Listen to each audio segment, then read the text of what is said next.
They said That drug is. Yeah, he Trey Day opened up. Good.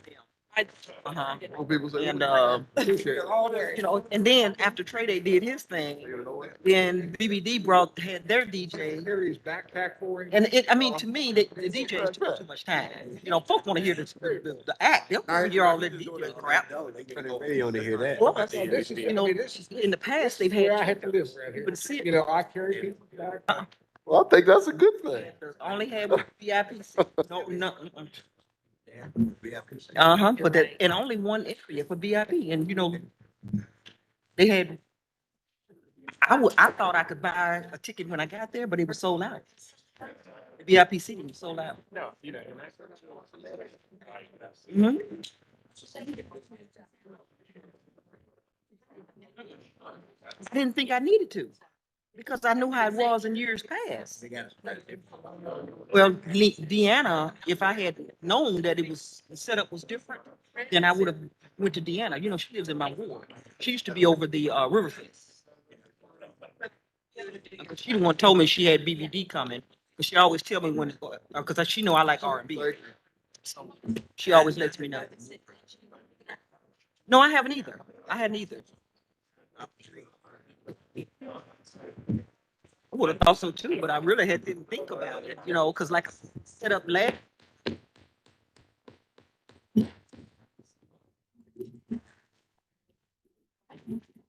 Good evening.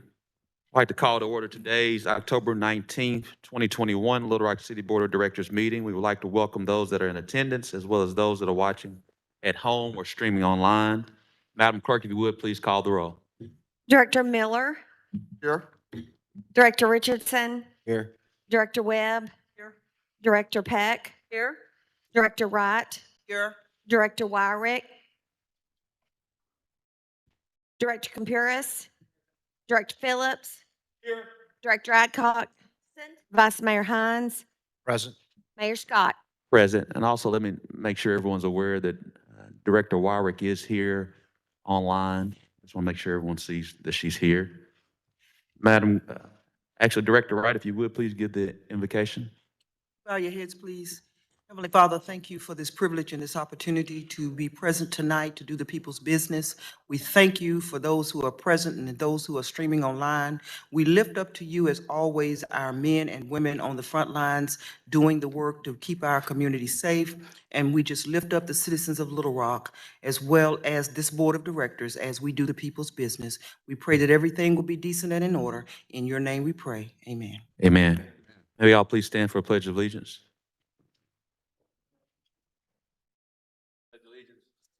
Flag, United States of America. Republic for which it stands, one nation, under God, indivisible, with liberty and justice for all.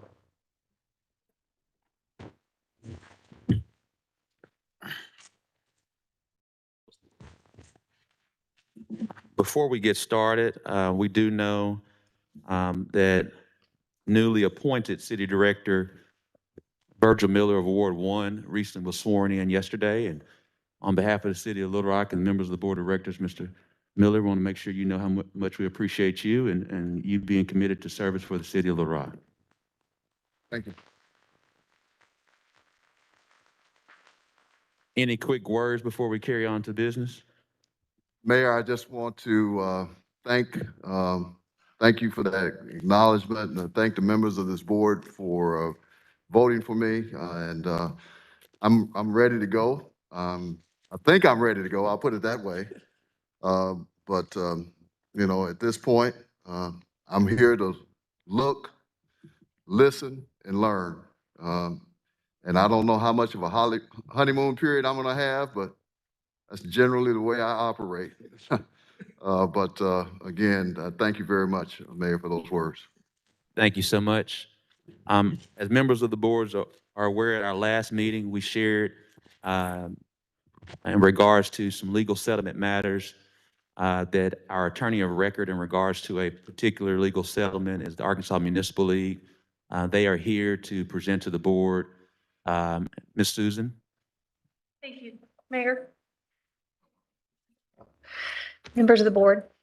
Ms. Susan, if you'll pull the microphone down, and also Board members, when we're speaking at the request of not only to the viewing public, if we all would please put the microphones directly by our mouths so everyone can hear.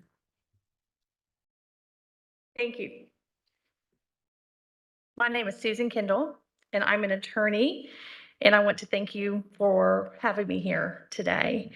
I don't want to take up too much of your time today. I know you all have a full agenda, but I would like to answer any questions that will provide you all with some information and then answer any questions that may remain outstanding. I am here today with my co-counsel, Tom Kicklack. Justin Eichman, who's also counsel of record, was unable to be here tonight because of an unavoidable conflict. I think you all also know Bill Mann and John Wilkerson as well, who joined me here tonight. To give you a little bit of background, because I know the board's not familiar with Tom or Justin or I. Mask, please. I apologize. Yes, take it off. Yeah, I couldn't hear you. I apologize. you can take it off. It muffles what we can hear. Okay. Do I need to restate anything for any board members? Start over. Start over. I'm happy to. Can you all hear me better now? Thank you for having me here. I'm Susan Kendall. I'm here tonight with Tom Kicklack, my co-counsel, as well as John Wilkerson with the General Counsel with Arkansas Municipal League, and Bill Mann, who's also co-counsel with me in the Walls versus City of Little Rock, Simpson, and Starks case. And to give you all, let me introduce Tom and Justin and myself to the board, because I know you all know Bill and John very well, but Tom and Justin and I are attorneys in Northwest Arkansas. And we have worked with the Municipal League on various matters. Tom and Justin have routinely and regularly for over in excess between the two of them and three of us, over 25 years of experience in representing municipalities, counties, public entities, public officials, public employees in civil rights litigation matters. And I am here tonight to answer any outstanding questions that you may have regarding the current pending litigation. And I think the best way for us to start would be for me to give you all a brief history of the case, a status, at basically where we are now and how we got here. And if you would indulge me and let me get through this brief presentation, my co-counsel and I will be available to answer any questions at the conclusion of that. Right, Frank, Yes, sir. I'm sorry to disturb you, but could y'all you and Tom tell us what we can and cannot discuss as far as this case is concerned in public? So we know the ground rules of what's going on. They're aware of what they can and cannot discuss as the attorney of record. And maybe, Director, if I may, the best way for us to do that would be for me to get through the information that we have really thoughtfully considered as to what we can say in the public forum. And that's a great question. And then at the end, if there's additional questions, we will answer what we can and explain to you what we can't answer and why. So you're going to define the guidelines as you go along. I just need to know what the rules are. Well, so if the rules as I see them is I'll get through the information that I can am comfortable publicly stating. And then if there's any questions that remain, I hope that this answers the questions, but any questions remain, we'll let you know. But I appreciate that question. Thank you.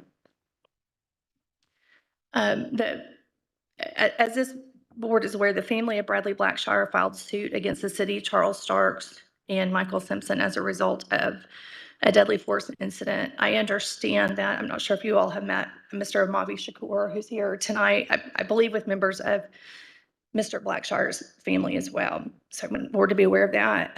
The case is currently pending in federal court, United States District Court in Little Rock. After the case was filed, this resulted from a shooting in February of 2019. After the case was filed, the city attorney's office began the defense of the case on behalf of the city and Michael Simpson, and which included the discovery process, which is the fact finding and fact exchange process in litigation. As you know, while the city attorney's office was defending the city and Michael Simpson, Officer Simpson, Mr. Starks was represented by Robert and continues to be represented by Robert Newcomb. In August of 2020, Tom Carpenter wrote to the General Counsel of the Arkansas Municipal League and explained that a conflict had arisen in his representation of the city of Little Rock and Officer Simpson the case. Mr. Carpenter filed a motion to that effect as well, asking the court to excuse him from any further representation of the city and Officer Simpson in this case. My co-counsel and I were contacted by the Arkansas Municipal League's General Counsel, John Wilkerson, to substitute in as counsel for the city and Officer Michael Simpson. And as I had previously indicated to you, Tom Kicklack, Justin Eichman, and I have been involved in representing cities and city officials when requested to do so on behalf of the Arkansas Municipal League. Ultimately, Bill Mann was also assigned a staff attorney to the case as well. Upon being assigned the case by the Arkansas Municipal League, we dove into very swift moving waters in taking over the defense of that case. Discovery had been going on for some time, and tens of thousands of pages of documents had been exchanged. We continued in the production of the documents process as well as other discovery, written discovery, and undertook a series of depositions. We also engaged our expert witnesses, as did plaintiff's counsel. It is notable to say that discovery in this case is not typical of what we have seen in other civil rights cases. Counsel for the plaintiff has sought to reach back over 10 years into data involving training, previous use of forces, and other investigations. And we did seek relief from the court to limit to the discovery to what we thought was a more appropriate time frame. And the federal court was very clear that the court was going to allow very broad, in terms of scope and time, discovery based upon the types of claims that were asserted in this case. In early 2021, plaintiff's counsel contacted and asked if we were agreeable to consider mediation.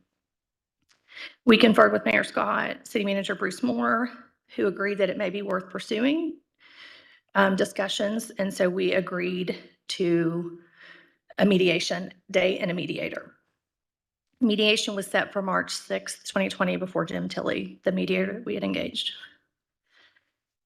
On the eve of the scheduled mediation, we received communication from plaintiff's counsel that revealed to us that we were not in the same ballpark for purposes of having a productive mediation.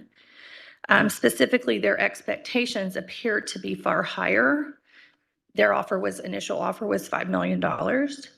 And based upon our evaluation of the case, we were convinced at that point that mediation would not be productive and that we should postpone the mediation or actually cancel the mediation, but did agree to continue with informal settlement negotiations with opposing counsel. And that was done again in consultation with the mayor and with Manager Moore. In the ensuing months that followed, we continued to conduct discovery, engage in additional depositions, conduct expert discovery, and the plaintiff's position through these informal settlement negotiations ultimately developed to a point that we believed that we could get serious about potentially reaching an agreement that we could recommend. I think it's very important to note that in consultation with Manager Moore and Mayor Scott, any settlement offers that we made during these informal settlement negotiations with opposing counsel were made with the very clear contingency that anything that exceeded Manager Moore's authority of $50,000 required board approval. We were very clear, and there were contingent offers that were made along the way. And during this time, and especially as we got close to resolution, we provided City Attorney Tom Carpenter with status of negotiations. He requested certain depositions to review and additional items of information, which we provided to Mr. Carpenter. I will say that typically, when we represent public entities in litigation, we typically work very closely with either the city attorney or the county attorney, whoever it may be. That was not the case in this case because of Mr. Carpenter's stated conflict. But nonetheless, we were very clear in keeping Mr. Carpenter in the loop, particularly when we felt we had reached a point that settlement was possible.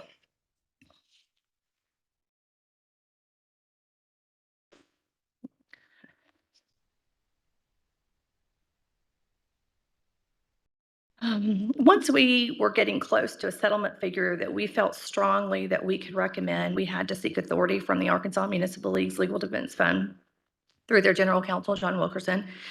And we also had to get authority to make a firm offer for the city's contribution. Manager Moore and Mayor Scott agreed to give authority for $50,000, and the Arkansas Municipal League authorized $250,000 for a total of $300,000.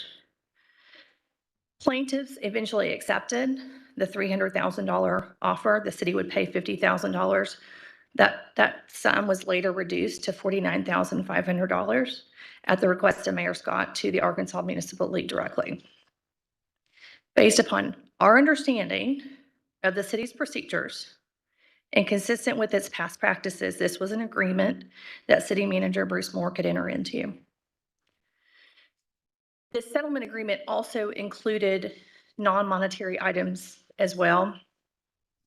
These non-monetary items included, in addition to our training program with an emphasis on high-risk vehicle approaches, these non-monetary provisions, including the training program, were specifically cleared with the Mayor, Bruce Moore, and also the department, the police chief. We have also communicated this to training staff who has indicated they have no concerns with the non-monetary items that are included in the settlement agreement.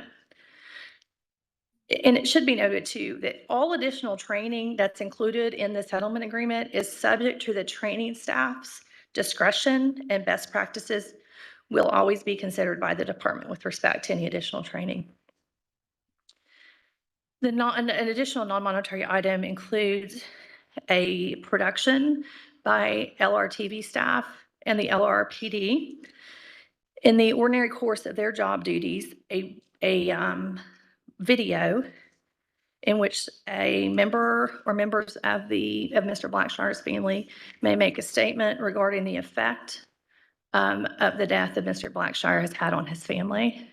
And finally, with respect to the non-monetary items, families will be made aware of available resources for counseling if and when a fatal incident should occur. Again, all of these non-monetary items will be overseen by the police department, and we ran these items by the mayor, city manager, as well as the chief of police. We are aware that the Little Rock Board of Directors has adopted a deadly force policy, and that the Little Rock Board of Directors is policymaker with respect to the deadly force policy. The deadly force policy is in no way implicated in the settlement agreement. And as you all are aware, all other policies and training other than the deadly force policy are handled by the department and overseen by the chief of police. The only contingency to the settlement agreement is that it must be approved by the probate court. And this is required in cases in which claims are brought by special administrators or executors on the behalf of a deceased individual. As I stand here today, that has not been approved yet. I understand the petition is pending. And some additional things that I think are very significant for this board to consider.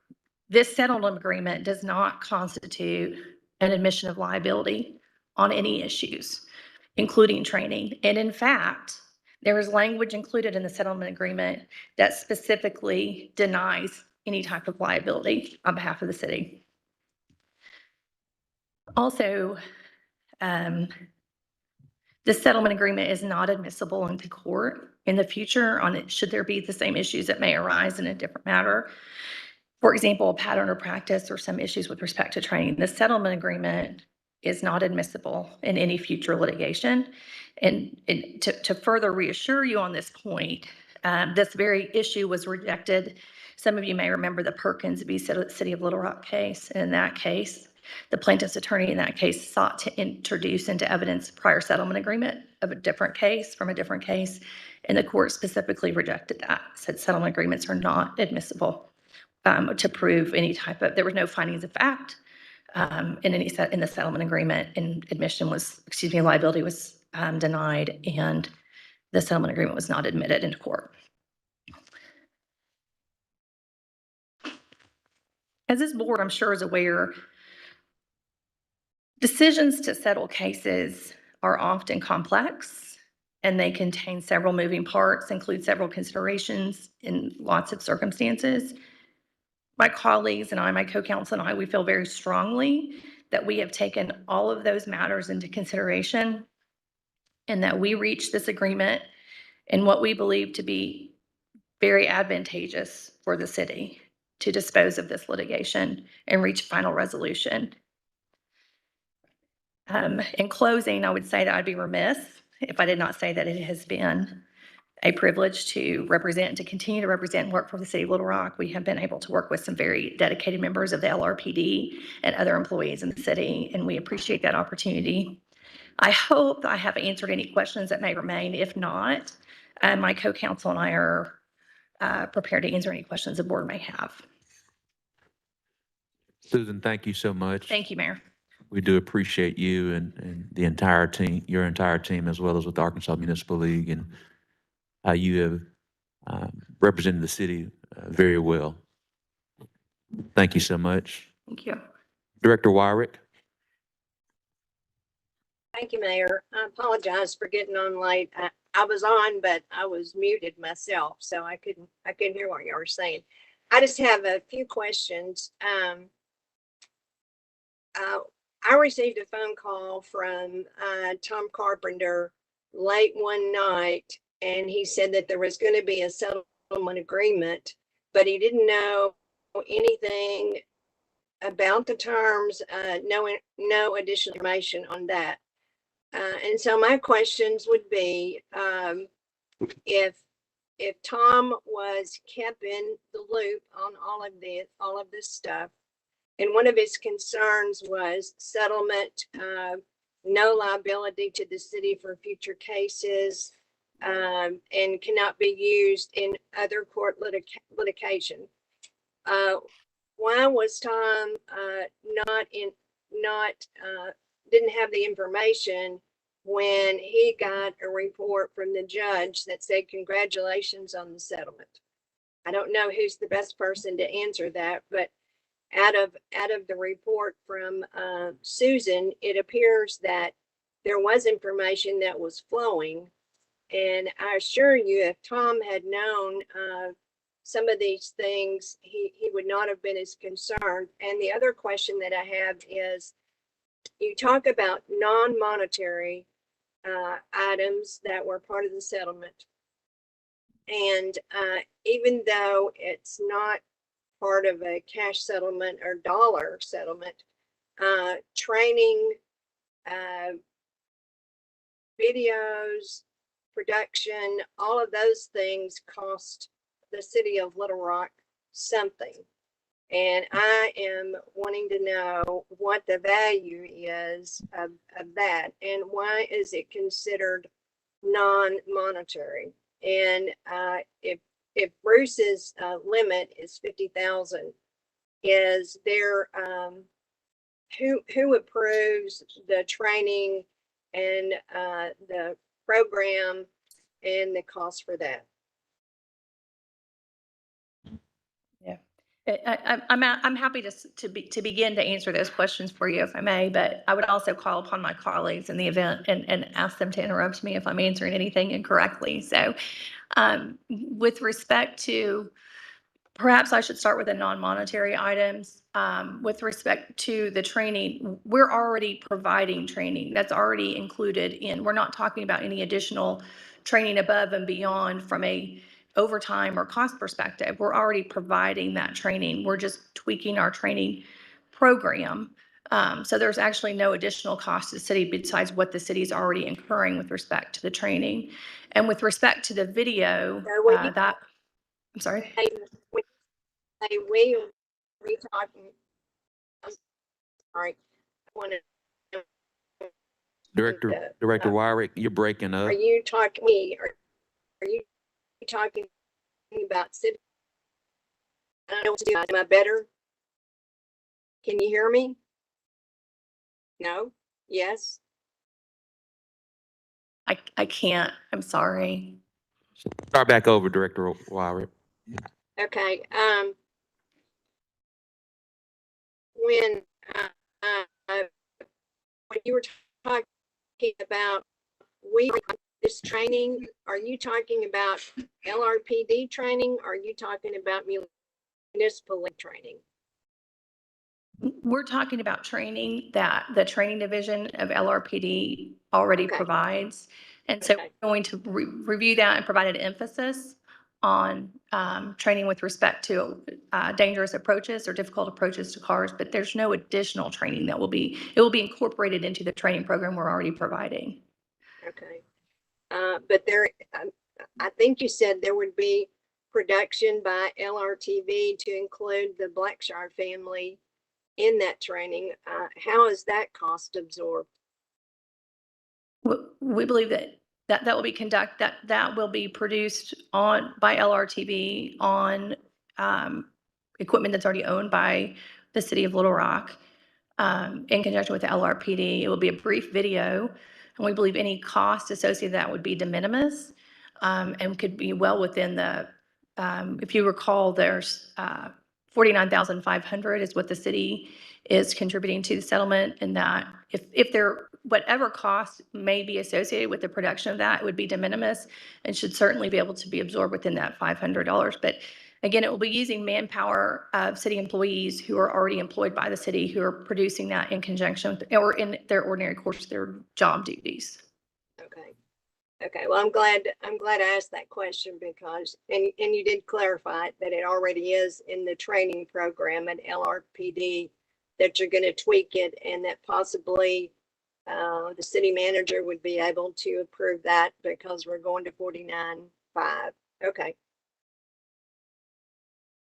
And Director Wyrick, in the event that you have some more questions and you begin to break up, IT has shared that it looks like you may have some bad reception. So in order to ensure we can hear you effectively, may have to turn off your video. That's if you have any more issues. Okay. You'll have to tell me because I can't see it on this end.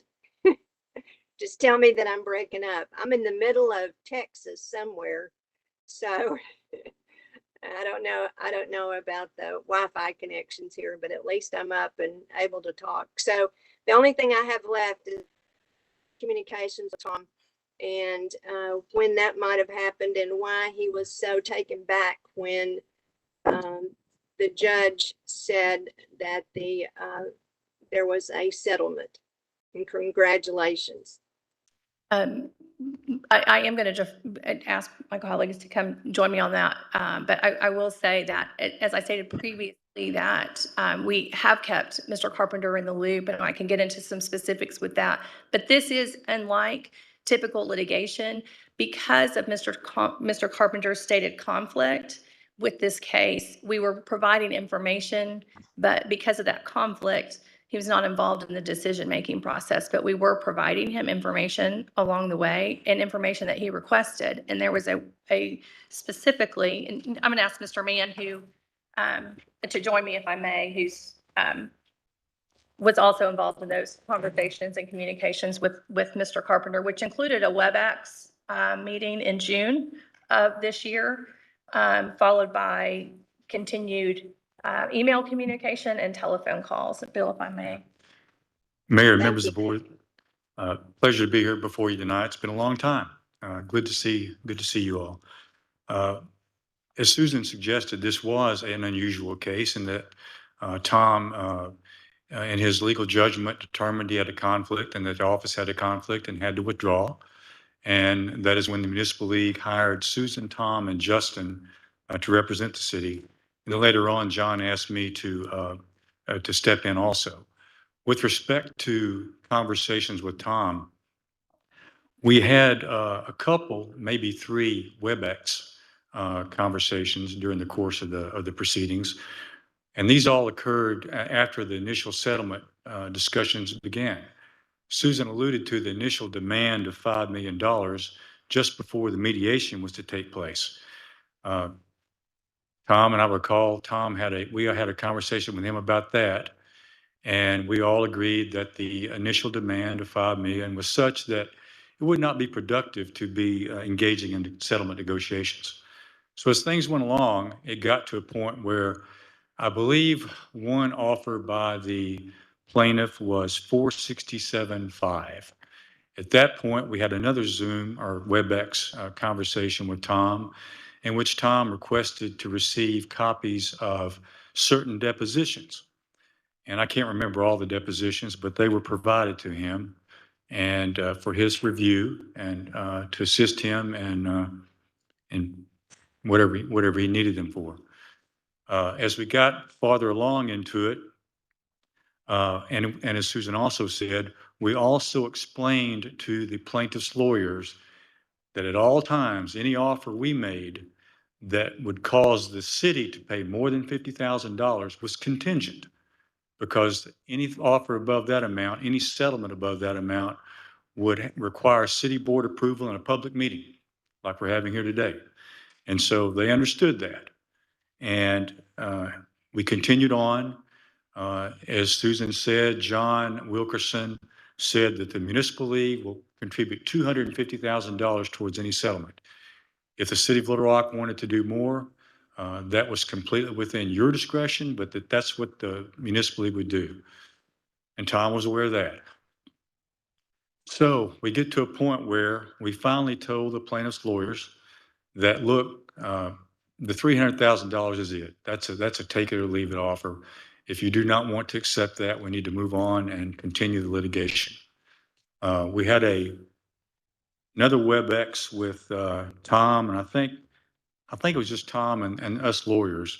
I originally thought the mayor and Bruce were to be a part of it, but Tom corrected me. I think it was just to be lawyers. And Tom, you may or may not remember that. But that was on June 22nd. And the next day, June 23rd, is when we conveyed that after discussions with the mayor and Mr. Moore, that the $300,000 could be offered as long as the city was only obligated for 50. And so that's what we did. And it's my understanding that that information got to Tom. Now, if it did not, I'm not going to stand up here under oath and tell you it did or it didn't, okay? I didn't personally talk to him about it. As Susan said, once a lawyer withdraws due to a conflict, they're not involved. And so we did work with the mayor and Bruce and encouraging conversations with Tom when it became down to the end when we were going to try to get it settled. So that's where we are now, with the exception that at Mayor Scott's request, the Municipal League has agreed to add an additional 500 in an effort to assure that we don't go beyond Mr. Moore's authority with respect to any production of a video. Training is not an issue.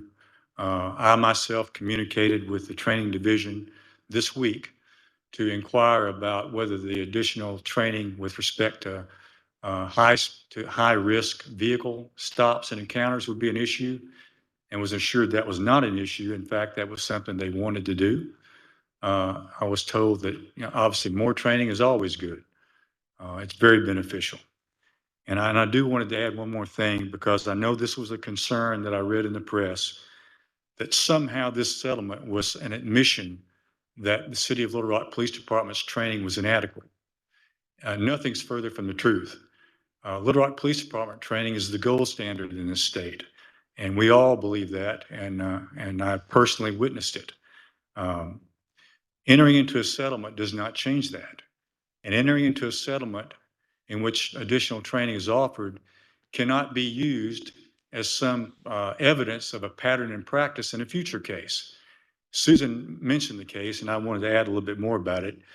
This was the case you may recall from several years ago, Sylvia Perkins versus the City of Little Rock and Josh Hastings. That's the case where the city obtained summary judgment, and that was handled by John Wilkerson, General Counsel. He wrote the summary judgment motion, which got the city out of that case.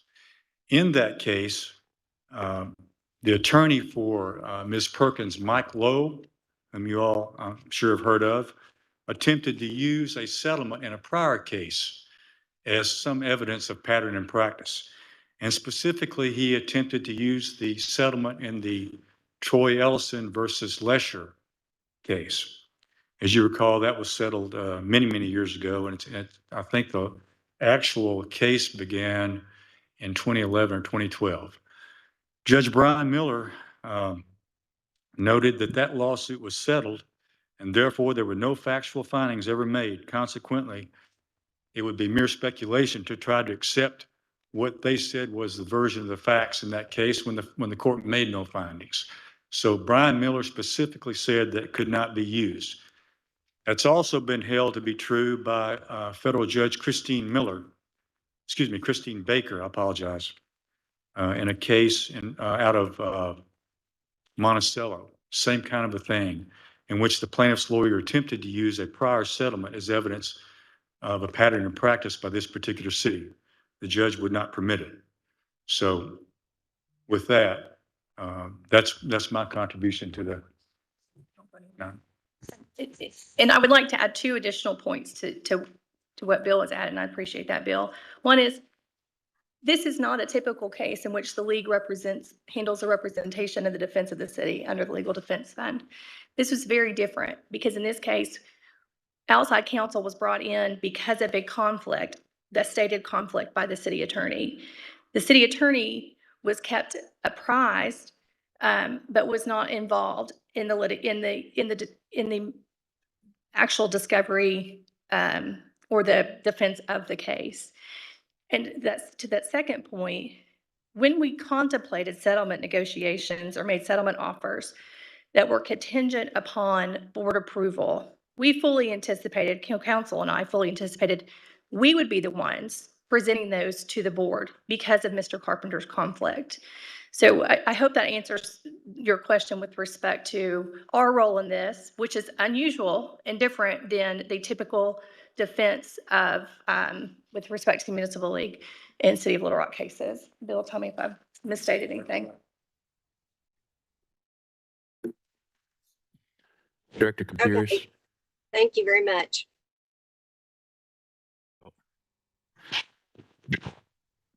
Director Wire was just saying, thank you very much.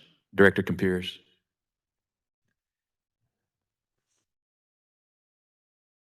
Well,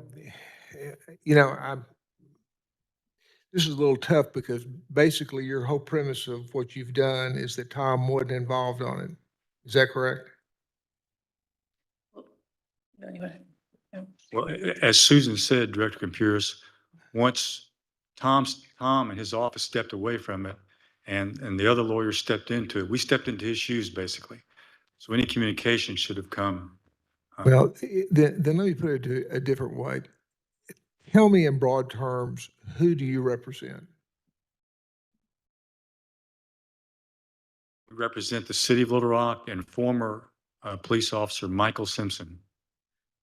And tell me, Bill, you were here for the whole time I've been here. What constitutes the City of Little Rock?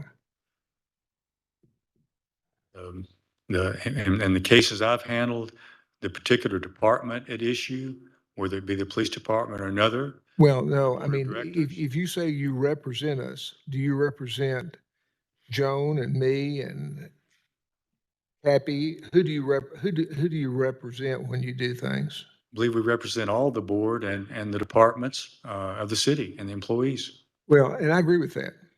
So if in fact that's who you represent, and, going back to your former position here, the number of times that we have had a settlement agreement that has come through your former office and Tom's office, we have always had a situation where I have received a call from Tom saying not yes or no, up or down, but this is where we are. And whether it was $49,500 or $40 or $5,000, if there was a settlement, this group that represents to me the city of Little Rock was apprised of the setting. Now, we never voted. And I know that y'all in the paper have been quoted saying that we were doing something wrong and that sort of thing. But Joan's been here longer than anybody, BJ next, and I'm third. And the number of times that I have been called, I have never been asked my opinion has never been sought. It was a factual statement. And if I wanted to do something, it was my job to notify whoever the mayor was and the attorney that it wasn't acceptable. And you were part of that for how many years? So tell me why, when this decision was made and your prior knowledge, you didn't feel like that Joan Adcock deserved a call before we saw in the paper that a settlement was made. Well, Director Pierce, I do want to say one thing. I was in the city attorney's office many, many years, but I never personally took part in any situation where the board members were called. Never. I was never listening in on a call. I never personally was in a room when a call was made. That was something beyond my pay grade. But I will say this: it was our understanding from past practice and from communications with Mayor Scott and Bruce Moore, and then my longstanding relationship with Mr. Moore, that if it was under 50, he had the authority to make the settlement. Now, so that was the premise that we were operating under, and at that point, given that, providing you all with information would have been appropriate, but at the proper time.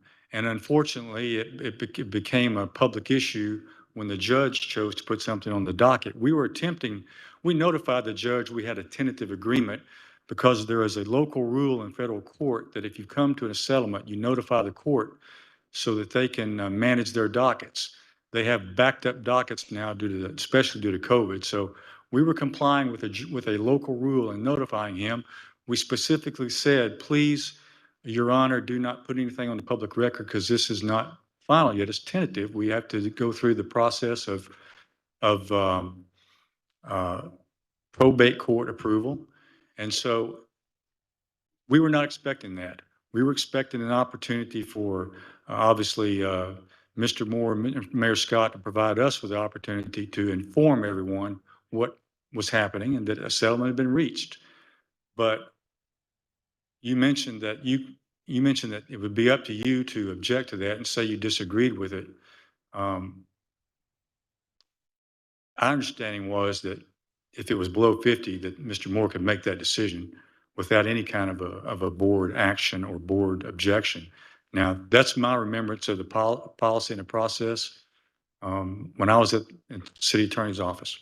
And Bill, I can tell you, and I agree with you, you never made that call to me, but I can ask everybody on this board and they can raise their hand that every one of us got that call, whether it was $50,000 or not. As far as I'm concerned, it's a moot point whether there's a limit on that. There may be a disagreement between Bruce and Tom about what that number is, but that's just an agreement between honest people about how to do it, and that's a board policy we'll have to figure out going forward. That's not the issue here. The issue to me is that every time we would hear a little snippet about something, it was, don't tell Tom, don't tell the board, we're going to make an agreement. And I look upon this as that we're the board, we're the city, and we're the ones that's supposed to be consulted. Now, our representatives are the mayor and Bruce, but we represent the board. And if you divide up, as you know, this board, we make policy, and Bruce and Tom, Frank and Bruce are the ones that take that policy and initiate it and take care of it. So tell me how, in your mind, that we shouldn't have known about this. I mean, I'm not trying to be argumentative, but it makes me a little bit upset to hear you say that you've been negotiating on this all this time and we're completely kept out of the dark. Well, Director Pierce, I don't challenge anything you say. I believe, as I said earlier, timing was an issue here because we were trying to keep this out of the press and trying to accomplish what we were asked to accomplish within the bounds of the city manager, city manager's authority, and then at the appropriate time, inform the board. And I can only apologize that it came down the way it did. I understand your displeasure, and I don't disagree with you, but it was not something that was a plan to put one over on the board. In fact, I know there's been emails that's been sent out that the board had to approve this anyway. If that's the case, we have no problem with that. If we had been told the board needs to approve this, we were prepared to come to a public meeting and present it to you and get your vote. We had no problem with that. And there is, every one of the lawyers will say that. Mr. Wilkerson, Mr. Kicklack, and Susan and Justin. We were prepared to come to the board. In fact, we thought it was going to come down to a situation where the mayor and Mr. Moore wanted to offer a little bit more than 50, and they fully understood from us that we had to come to the board. And as I said, if there had been anyone come tell us, no, you got to get the board's approval for this settlement, even though the board is paying, even though the city's committing only 50, we would have been requesting a spot on the agenda at that time. Can I address a couple of your points as well? At no time did any members of the defense team or anyone with the Arkansas Municipal League state, don't tell Tom or don't tell a board member. And I'm not certain when you made that statement, if you were specifically referring to this case or not, I wasn't clear, but I wanted to make sure it's very clear that at no point, in fact, we were communicating with Mr. Carpenter. No, but here's the thing that is a little bit strange, and you said it and Bill said it. You communicated with Tom. You told him about a negotiation that didn't occur. You sent him briefs that was going to happen. But in the end, when there was a settlement, you didn't pick up the phone and say, we got a settlement. And that, I mean, to me, it makes very little sense to me that you say he's recused, he's out of the picture, but we have talked to him all through this process. And then when we come down to the lick log, he hears it and we're calling him and saying, what in the world is going on? I appreciate that, and I may be able to distinguish that for you. We kept Tom in the loop because in that June meeting, we were fully prepared to have to come before the board, and we wanted to let Tom know we may be coming before the board. With respect to the settlement agreement that we ultimately have reached, while the city does act through this board, the board has delegated their authority to Bruce Moore to enter into agreements of less than $50,000. And when we were able to get this case resolved in conjunction with the Municipal League for that amount, it was no longer necessary for us to come to the board. As far as what information, I understood that information was being relayed to Mr. Carpenter. And I apologize if it was not, but that was my understanding. But again, that was all as a matter of professional courtesy to Mr. Carpenter, because again, this is not a usual case with respect to the Legal Defense Fund representing the city of Little Rock. This was a situation where Mr. Carpenter was conflicted out. Yes, ma'am. But if it's professional courtesy to tell him all the way along, why need professional courtesy when you get to the end to say, we've made the agreement, we're just going to tell you, we want you to know? Because he could have then said, you're treading on thin ice, whether Bruce has the authority or not. Basically, your whole premise is that Tom recused and Bruce has the ability to do 4,500, and basically that leaves 10 people out of the decision. Absolutely 100% out of the decision.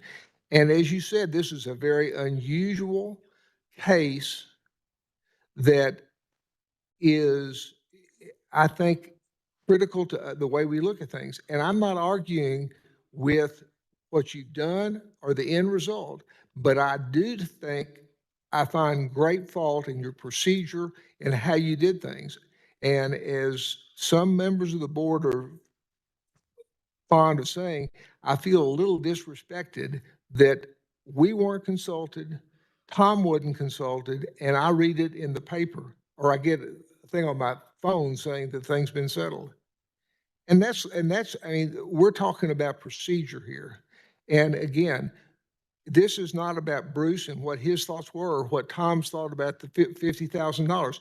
That is a point that the 10 of us or 11 of us need to decide those parameters. That's off the table. But I do find it really curious that you've done all of these things and we never hear about it. And you tell Tom all the briefs and you never show him the courtesy or find out from him what the procedure is at the end of this.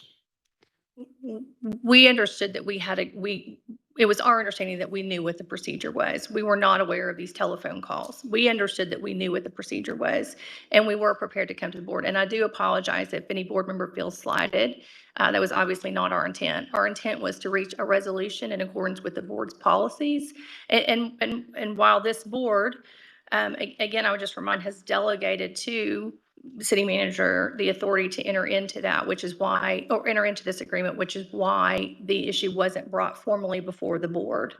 And then going back to what Bill had stated earlier, there were quite a bit of communications between opposing counsel, and we were not prepared for, and we had to explain to the court that we had reached a settlement, but we had written a letter to the court, and we're not prepared for him to put on the docket publicly that the case had been resolved. Director Phillips. Thank you, Mayor. Thank you, Bill and Susan, for the context. And I want to share some things from my perspective as a practicing attorney in the state of Arkansas as well. Last week, Director Compuris insinuated that I may be familiar with the process, and I am. But I chose to reserve those comments to hear from you first to make sure we have the full context of your point of view on what happened here. First, I'll start by saying I think I disagree with Director Compuris that it's not about the limit. It is about the limit, because if the settlement agreement from the city's perspective was $75,000, then I don't think anyone in this room would disagree with me that you all would have came before us, because that was beyond the city manager's authority. So the limit is important here. It does matter.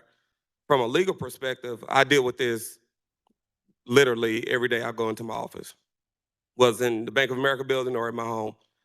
I have clients who call me, and we talk about cases, and we talk about settlement, and they say, Antoine, you have $500,000 to get this case done. Get it done. And that's no different than what I see here with city manager's authority. We have given him authority, the way I understand it, of $50,000 to get things done in the city, whether that's contracts or settlements. Now, to Director Roberts' point last week, if we are concerned about the parameters of that $50,000, then it's incumbent on us as a board to determine what his authority extends to, whether it's limited to contracts, does it include settlements, or X, Y, and Z. That's on us to decide.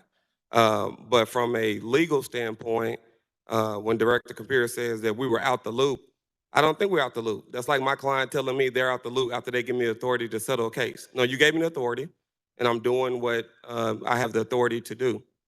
Now, if we don't like what our employee did with the authority, then that's on us to address it with the employee through a different process. I don't think that is keeping us outside of what's going on if we have a representative who's acting on our behalf. And that's what I thought Mr. Moore was doing in this case. Again, from a legal perspective, it makes all the sense in the world to me what happened here. I will say I agree with my colleagues. I mean, obviously, you know, courtesy, knowing what's going on, that's okay. But it's not wrong for him to use the authority that's been given to him to negotiate with you guys to reach a settlement in this case, and then advise us of what's going on at that point. So I just wanted to share my experience as a practicing attorney in the state of Arkansas, that this is not unusual in that regard. I know there was a lot of unusual things about this case, but having a representative of the client have authority to settle a case and using that authority to settle the case, that's how law is practiced every day in my 12 years of experience. Um, so I want to share that with the board, Mayor, and make sure that that's clear. But again, I agree with Director Wyrick said last week. If we have concerns about when we want to be involved and things we want to know, then we as a board, we need to make that decision on when the city manager needs to come to us to spend any amount of money. And that's all I have, Mayor. Thank you. Vice Mayor Hines? Thank you. You know, in my comment, we keep focusing on this 49,500. It's not. It's $300,000, which comes out of a legal defense fund we pay into. So that's also taxpayer funds going into legal defense fund. I think what gives me pause is that I can recall, and Bill brought up the Ellison Award, which I think was less than $100,000. I don't even remember what the city's part of it was. But we were noted, we've always been, even if the settlement has been under the floor, we have been informed of what the decision is. It almost seems like this was done in your first part of your talking to us that, well, we don't have to get the board involved as long as we keep it under the city's portion 50. It's almost done as willful intent to keep the board of directors out of any decision or information regarding the case. And that, I'm telling you, that I probably speak for the majority of the board up here as to what our reaction was when we get notification on that Thursday night. So we can fix that. It's real easy. I've got an ordinance drawn up, and we're going to fix it where lawsuits are concerned. It's going to be crystal clear because we've got ourselves in two situations. Another one we'll deal with later tonight, where we've had an informal process that's worked well for years, and all of a sudden, those informal processes that have worked well seem to me need to be clarified in ordinance form going forward. So there is no doubt as to how we're going to proceed on something. You know, I think the monetary issue being the monetary issue, I think what gives me greater pause is the concerns. And you got, I'll tell you how many, I don't know how many attorneys we got in the room tonight, but there's a lot. It means we're going to have a lot of opinions.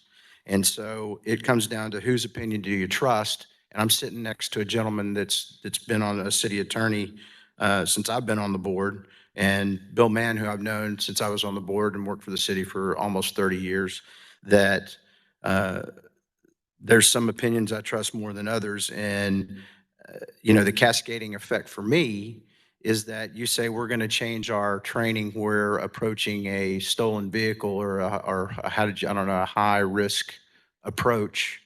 If we change something there because of this lawsuit and we have a use of force, or we have somebody die, then I don't see how you can't tell me that doesn't trickle down and cause liability for us when we've been able to defend it in the past. And, you know, I think that in the video, you know, I guess if we're going to have a video of the impact on the Blackshear family, maybe we need to have impact on the fallen officers we've had in the city of Little Rock and what that impact is to show our recruits. I think what you're seeing is what seems to be an attempt to minimize board involvement in matters. You know, just a lot of stuff and a lot of reaction to that's going on. Do you know that you said that you talked to the training department, chief of police? Did anybody talk to anybody else in chain of command there that as to what the impacts of this and what their thoughts might be? Or did you guys just go to the training department and the chief? And in whose direction did you do that? Well, as we were getting settlement requests or proposals from the plaintiff, they originally wanted changes in policy, which we objected to. We weren't going to change any policies, but we provided the proposal to Mr. Moore, the mayor, who ran it through the chiefs, understood it. But we always rejected any changes in any of our general orders or policies. With regard to training, as we were going along in discovery, two of the witnesses who have yet to be deposed and who were going to be deposed were Major Ty Terrell and Assistant Chief Wayne Bewley. We had several meetings with them in preparation for their depositions. I've had a past relationship with both of those gentlemen. I spoke with, because of the fact that of everything coming out in the press, I spoke to Major Terrell because I wanted to ensure or assure him that there were not going to be any policy changes as a part of the settlement. I want him to know that, and I wanted to ask him about the training. And in our conversation, as I recollect it, I don't want to speak for him, and if he were to say something different, I'm not going to challenge him, but we have a pretty good relationship. And he told me that the issue with providing some additional training for vehicle stops, high-risk vehicle stops, would not be a problem. In fact, as we went through discovery, one of our witnesses talked about that as being an appropriate thing to do. And I did want to say one thing, Vice Mayor Hines, the Ellison settlement was actually somewhere in the neighborhood of $900,000. And the city's portion of that was quite a bit larger than what it normally is. But that's neither here nor there. I just want you to be aware of that. I just know that we're made aware of it and things. But one other question I had is, and maybe Mr. Wilkins can answer this, is I know you do a math equation when you're figuring this out, how much expenditures have been done to defend a case versus how much we can settle it for versus future cost litigation. My question is on this matter, and I'd like some clarity, is that we had what the Pulaski County Prosecuting Attorney ruled as a justifiable use of force under Arkansas state statute. We had a stop that was made in commission of a felony, is my understanding, in a stolen car. And just why you think we have liability to pay out on this and we can't defend this in federal court. That's my question, because everything I look at, so there's got to be something in that file that says we've got exposure and what that exposure is and why you don't feel confident that we could defend this. So several reasons. Let me start. I'm John Wilkerson, General Counsel of the Municipal League. I've been with the league for 15 years. I've represented the city of Little Rock in 3 shooting cases, the Perkins case, the Spradling case, and the Landers-Hawkins case. The Perkins case is really the one that's most illustrative here to this point. I won the Perkins motion. And to sort of talk about another point that was made, that was the case in which the opposing counsel tried to use a settlement against the city of Little Rock. And I quoted the Christine Baker case and other cases and said, no, these settlement discussions, and by the way, changes in training are neither admissible either, nor are they evidence of anything except a police department trying to get better. If we got sued and we're found liable because we made a policy change or a training change that we deemed sufficient to have that lead to liability, that's not how that works. So I want to address that point. But to the Perkins lawsuit, really the most illustrative of this. And I'll echo what Bill said. I train cadets on deadly force and have done so, and it's my favorite thing to do twice a year for Little Rock, for really anywhere. I love training deadly force to law enforcement cadets. This is a great police department. And so our analysis of the case does not mean in any way, shape, or form we believe Little Rock's training standards are inappropriate. However, me standing up here and saying we're going to win a case versus the reality of maybe we won't win a case, that's where liability gets judged, right? That's where you'd make the risk assessment. Do I think Little Rock did anything wrong? No. Do I think that I can guarantee you that a judge will agree or a jury will agree? No, I can't do that either. But the Perkins case is the one that's most illustrative of this. I won the Perkins motion. I then, when Josh Hastings went to trial for 2 weeks, I sat in trial for 2 weeks straight, shepherding the Little Rock Police Department witnesses that came into trial. I was the one that prepped them for trial. I was the one that spent time with them before and then after trial. So I know how difficult it is to litigate for Little Rock, even though Little Rock is not on trial.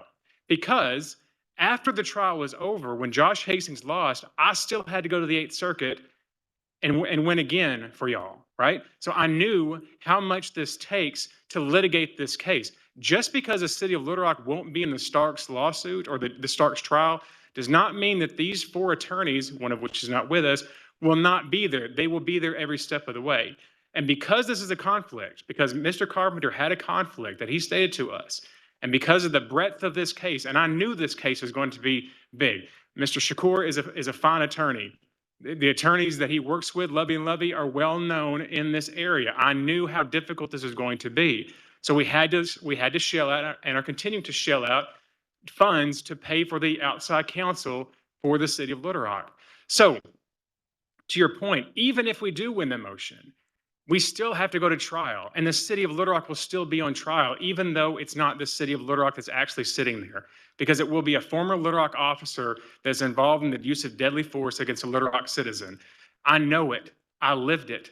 I read the articles in the paper every day for 2 weeks, and then I had to go to St. Louis and argue on your behalf again. So no, it's not over just because Little Rock wins. So to your point, there are issues about potential liability. Sure, there's always a chance we lose. But even if we win, we're going to keep paying. Even if we win, we're going to have to go through trial and we're going to have to see the articles in the newspaper. So it is not just as simple as I can say Little Rock's going to win. It's just not that simple when you're doing a risk assessment. Thank you. Director Adcock. Who came up with these non-monetary items? Who developed them? Originally, Director Adcock, there were several that the plaintiff proposed. During the course of negotiations, we honed them down to what they were, ran them by Mayor Scott and Bruce, who in turn ran them by the police department. So it was a collective thing, not just one person came up with it. And with regard to the training, as I mentioned earlier, the training on high-risk traffic stops or approaching vehicles was something that some of our witnesses testified in depositions was something they had suggested. And so to tell you that one person came up with it, I can't do that. It was sort of a collective thing. Collective of who? Pardon me? Collective of who? All you four lawyers? The Berkshire family? Who was the one that sat down and wrote out these items? All the lawyers involved on both sides had discussions about this.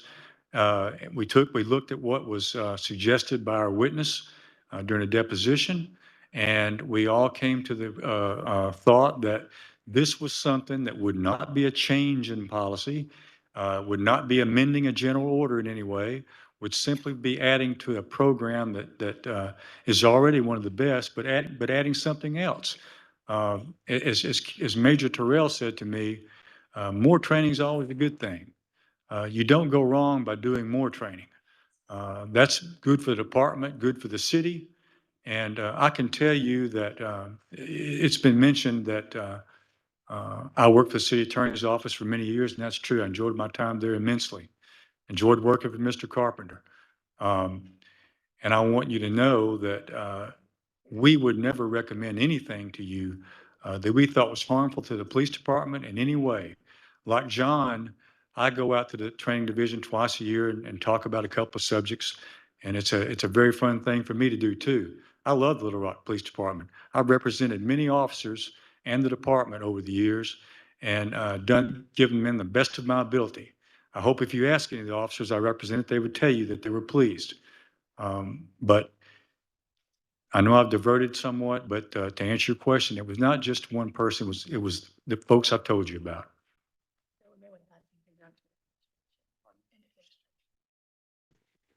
Susan reminded me, in case I didn't say it, that we, of course, went through the administration, Mayor Scott and Bruce, and who referred it to the police chief, too. We were not just operating in a vacuum. We know as lawyers, we're not police trainers, and so we wanted the experts to talk about it. Thank you so much. Director Wright? Excuse me, I wasn't finished. Did not know that. Thank you. Who will receive this money, Mr. Mann?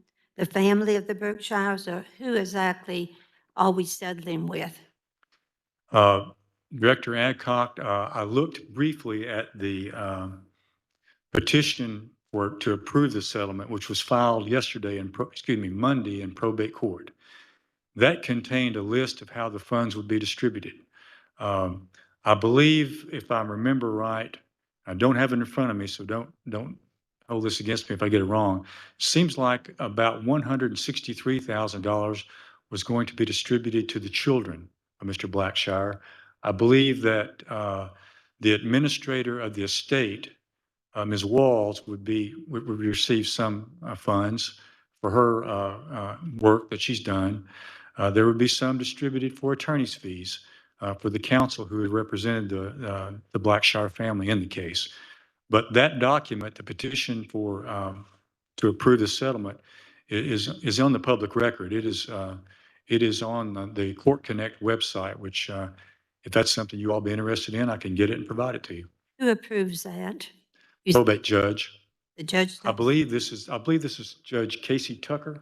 I believe it's in her court, but I'm not sure about that. Is Ms. Walls the grandmother of the children? The aunt. Yeah, she's the aunt. The aunt. Aunt? Yes. And how much did you say she would get?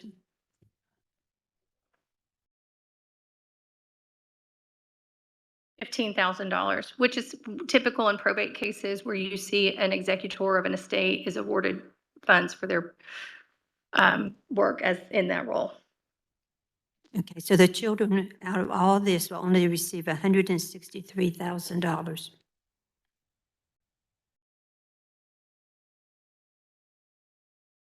Just one moment, we're going to get you the exact figures. That's my memory, but I want to be sure.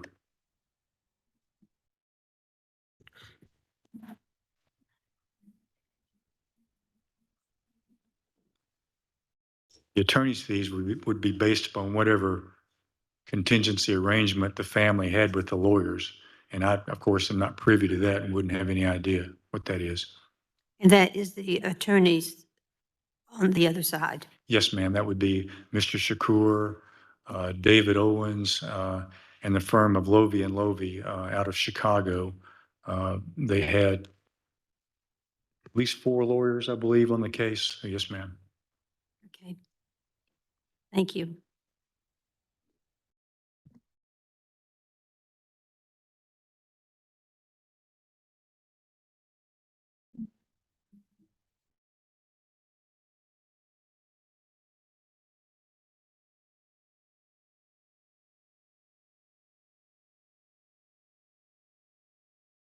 Mr. Shakur has told me that my original figure was correct. It's right at 163 something, and each of the children would divide that and receive a portion of that money. Okay. Thank you. And out of training, did you just talk to Major Terrell? Yes, Director Adcock. I didn't go beyond him. He's the commander of the training division currently. Okay, thank you. Thank you, Mayor. I'm complete. Thank you so much, Director Wright. Thank you, Mayor Scott. I want to be clear. My issue is not with the $50,000 or $49,500. My issue is with us having to deal with this in a public forum. In my tenure on the board, I've never seen this done before. We've always gotten our information regarding any legal matters from the city attorney. And I feel that that is what should have happened this time. And I'm not an attorney, so I don't deal with these things like Director Phillips, but any legal matters, in my opinion, are not up to the city manager. It's up to the city attorney.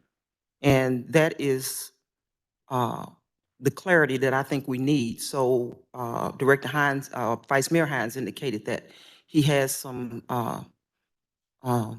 policy that's going to be coming forward that's going to clarify some of this.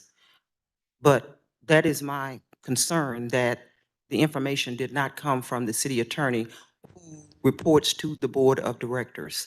So whenever a settlement was reached, it should have been shared with Mr. Carpenter so that he can share that with the board of directors. No disrespect to the municipal league, but they may have been contracted to work for the board of directors or represent the city, which is the board of directors, in my opinion. But Mr. Carpenter was actually hired by the board of directors. So I would expect any information regarding legal settlements to come from him. And any legal opinion or legal advice, I would prefer to hear from him, not anybody else. That's all I have, Mayor. Thank you, Director Wright. I believe, make sure, Director Peck, did you take your, no, Director Richardson, then, did you take your hand down, Director Peck? Director Richardson. Thank you, Mayor. And I'll try to be real brief. I think we're not in court. We only have two lawyers up here, Director Phillips and Mr. Carpenter, and we have some excellent lawyers from the Municipal League, and I really respect and appreciate the work you guys have done on behalf of the city. And I agree, Mr. Mann, when you say that any additional training is a good idea. It's positive for us. What I'm flummoxed, Lance, about is this degree of questioning about this settlement. And it's within the limits, it's within our policy, a policy that we've had since I've been on this board, but we're asking questions about who's getting the money. We didn't ask those questions when we had the $900,000 settlement with the Ellison family. $900,000. We didn't ask if Spencer was getting it, if Troy was getting it, if Carver YMCA was getting it. The degree and the depth of what we're having this conversation, Mayor, about this particular case is really uncomfortable to me. I think we've had some fine representation. I think you guys have done a wonderful job, and I trust in your, I'm not a lawyer, I trust if you tell us this is the best thing for us to do, this is the best thing for us to do. Not a single solitary one of us up here can tell the general public or tell each other how many awards of $50,000 Mr. Moore has made over the last 2 years. We can't. But for some reason, this seems to be a point of contention, something we want to really look at. And Lance, I look forward to looking at the ordinance you're talking about. But not a single solitary one of us can enter and tell us how many has Bruce made over the last 2 years. That's a policy issue. And I agree, Doris, we differ somewhat. You're talking about this particular case. I think our policy issues should be discussed publicly, and I think Lance Ordinance is going to do that. But I trust in the expertise of the people who are representing us, giving us legal advice to move forward in the way they say is best for the city of Little Rock. And that's all I had, Mayor. I really didn't want to chime in at all, but I just think we spend a tremendous amount of time on this issue. I don't feel like I'm in court. Thank you, Director Richardson. I see Director Peck's hand. Thank you, Mayor. I'll be very brief, and this may be inappropriate, and if so, that's fine. Bruce made some comments last week. Would it be appropriate or inappropriate for Mr. Moore to make any comments now? Director Peck, you're free to ask Mr. Moore anything you would like. I would just like you to weigh in, Bruce. And Tom, if that's appropriate. And I do think that it is appropriate for Mr. Carpenter also. I said last week that I've never experienced in my tenure a case like this, in the sense that Mr. Carpenter declares to a court that he has a conflict. His office has a conflict. And I think it was a very legitimate conflict. That led us to contact the Municipal League, Mr. Wilkerson, who then engaged the outside counsel. And I'm not going to rehash everything that they've gone through. I do not think that I have done anything different than I've done in the last 20 years. We have settled cases through the city attorney's office at the table under $50,000, and with their drafting of the documents. So the real uniqueness of this is the issue of the conflict. And I believe our outside counsel, who we are paying to represent us, and I think they've done an excellent job, as others have said, were the ones that were guiding this discussion. And so, again, I don't think it's anything different than I've done over the last 19 years. As you all know, I follow policy and procedures, to the letter. So that's sort of my take. I believe that Mr. Wilkerson and his team have done a good job in representing the city. And I believe that, again, we haven't operated outside of anything that we've not done in the past. Thank you. That's very helpful. Is it appropriate to ask Tom to weigh in? Mr. Carpenter? Mr. Carpenter? Thank you, Mayor. Yeah, there's a few things that are strange here about this case. This is the only time that I know of that the city has not subjected somebody to coverage by AML, and yet we're going to pay $300,000. We fired the officer because he violated our policy. Nothing that the officer did seems to be unconstitutional, and after the two cases handed down by the U.S. Supreme Court yesterday, unless there's a case out there that says pretty close to you can't fire into a car that looks like it's going to run over you, which there isn't, then the officer's entitled to qualified immunity to get out. This is the only case I've ever had with the league where I kept hearing about the George Floyd situation and the impact it was having, and with the impact it was having on cases throughout the state. And I understand that that is a particularly, I can't even describe what that case is. I can't even imagine what the officer did in that.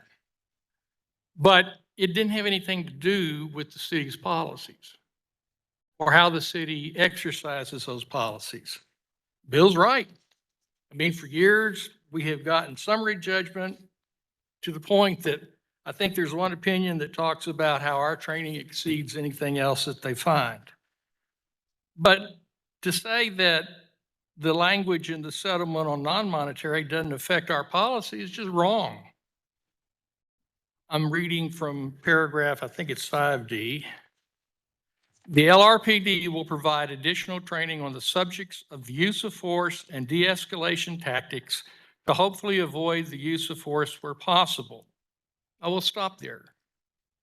General Order 303 is the city's policy through the police department on the use of force and the use of deadly force. So to say that there's nothing in the settlement that references that is just wrong. This will include training on the following: when it is appropriate to draw a firearm, and to the extent possible, planning ahead to ensure that an officer's approach to a potential violent encounter is the best possible plan. Well, they've all told you that's already done. So why are we putting into a document that says we're going to do this additional training? And two, how to approach occupied vehicles in high-risk encounters. They already do some of that, but I will never disagree that it's different or we shouldn't do more. Within 6 months of the date of this agreement, the city shall provide the releasing party with a written description of the additional training implemented pursuant to this agreement. Well, you know, they can take us into court and say we breached this term of the contract. So I wanted to put that language in there. And if you read what they've said about it, the Little Rock Police Department's history is checkered by unconscionable violence and police misconduct, pervasive problems that were again readily apparent in the Blackshaw case. For too long, the city of Little Rock has maintained policies and practices that allow LRPD officers to engage in deadly force with little or no accountability. Now, they're right. It's not going to necessarily show up in trial, but if we're only worried about what necessarily shows up in trial, then I don't understand why George Floyd was ever discussed in this case. Obviously, those things impact everybody. It also says that the payment is $300,000, and we're signing it, and the league's signing it, and we've got an agreement. But that doesn't mean that, you know, if something goes wrong with the league, we're not on the hook for $300,000. And it also doesn't mean that in the future, when somebody decides they're going to say our police force is doing something improper in the use of deadly force, which I do not believe, and this case is an example. We paid $300,000 in the case. Yeah, we did settle the Ellison case several years ago, and the settlement was $900,000, and I've never once heard anybody say, oh, well, the city only paid $90,000 for that case. We paid $900,000 for that case. But at least in that case and in every other case we settled, we ratified the actions of the officer. And that was not done in this case. Now, I was pleased to hear about when they decided to go ahead and settle this case, because if I heard Bill correctly, that was sometime in July. And I really don't have any idea why nobody was told until it showed up in the court hearing. It was said that there's 2 witnesses to be deposed, and that doesn't make sense to me, because if we've got a settlement, then there's no need for more depositions. If we don't have a settlement, we need to be told that. As I explained on the conflict, which none of them have mentioned, you had a major who wrote essentially a defense instead of an evaluation of the officer's actions. You had an assistant chief who basically said, well, he's never done it before. And you had another assistant chief who signed off on sending the file forward for discipline for violating the city's policy on deadly force, and then testified that there was no violation of policy. So, yeah, I had some reservations about doing what would need to be done in a courtroom to clarify those points. But I don't think that's an irreconcilable conflict of interest by any stretch of the imagination. And there was no reason to send me the depositions if it was. There was no reason to mention what the attorney's cost fees had been in this case. Here's the deal. I don't care what you do with this case. I care that you know what you're doing. And you've got a settlement agreement that suggests that you've had deficient training, and now we're going to have to teach people more about de-escalation, when we do teach officers more about de-escalation. And we do teach officers, as we learn about it, things about what's happening.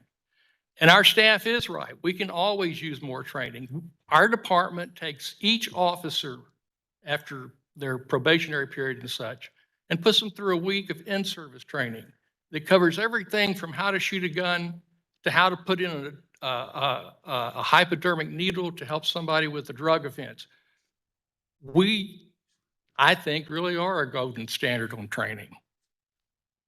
And I'm just stunned that first I heard about this was when I read about it in the court documents. Thank you. Director Phillips?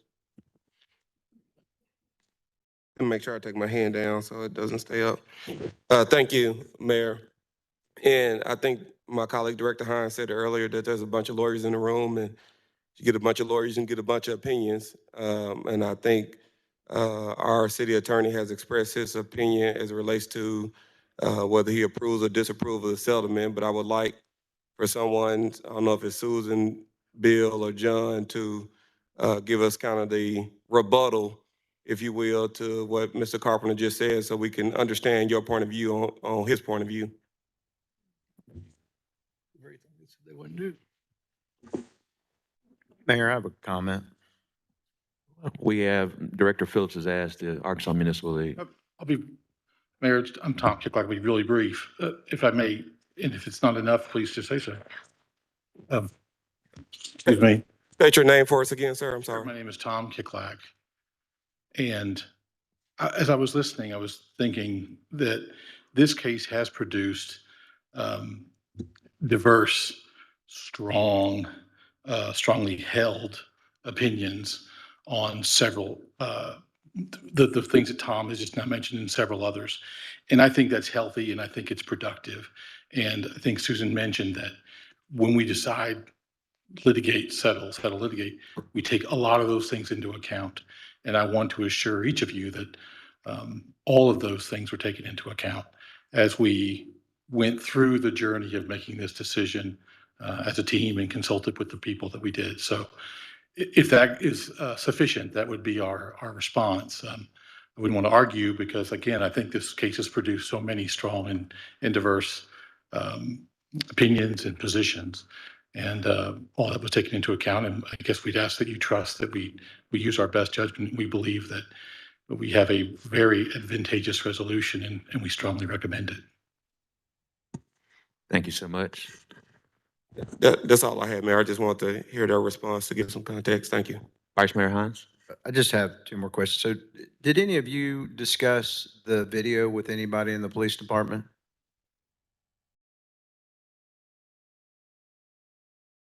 Vice Mayor Hines, that was something that when we came up, we discussed it with Mayor Scott and Bruce, and to relay to the department.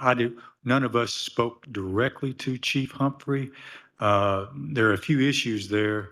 As you are aware, the chief has his own litigation. Or the training department? None of that was discussed with them showing the video? Pardon me, sir? I said, did you discuss showing the video issue with the training department? And we did not directly speak with the training department about that issue. And then as I'm sitting up here, evidently Judge Tucker has filed the probate order as of 3:54 this afternoon. So we must be talking about a moot point now, seeing as that order's been entered. I didn't know if you guys were aware of that. No, I was unaware of that. Thank you. That's all the comments I have. Director Computers? Just two more big issues on how we look at things. Bill, let me ask you a question. And you've worked with Tom for a number of years. And he has defended the police department as you have well over the period of time. I don't understand if you were being open and honest, even if you and Tom disagree on whether he had to recuse or whether, how it worked out, how you could put in those extra things above the monetary issues, make those decisions, not be able to talk to the chief of police, and not be able to at least not talk to the person that's going to have to live with them from the now till the time he retires. It is unconscionable to me that y'all made those sort of decisions of what to do and didn't even say, Tom, I know you've recused, but this is going to be part of the settlement and you're going to live with this forever.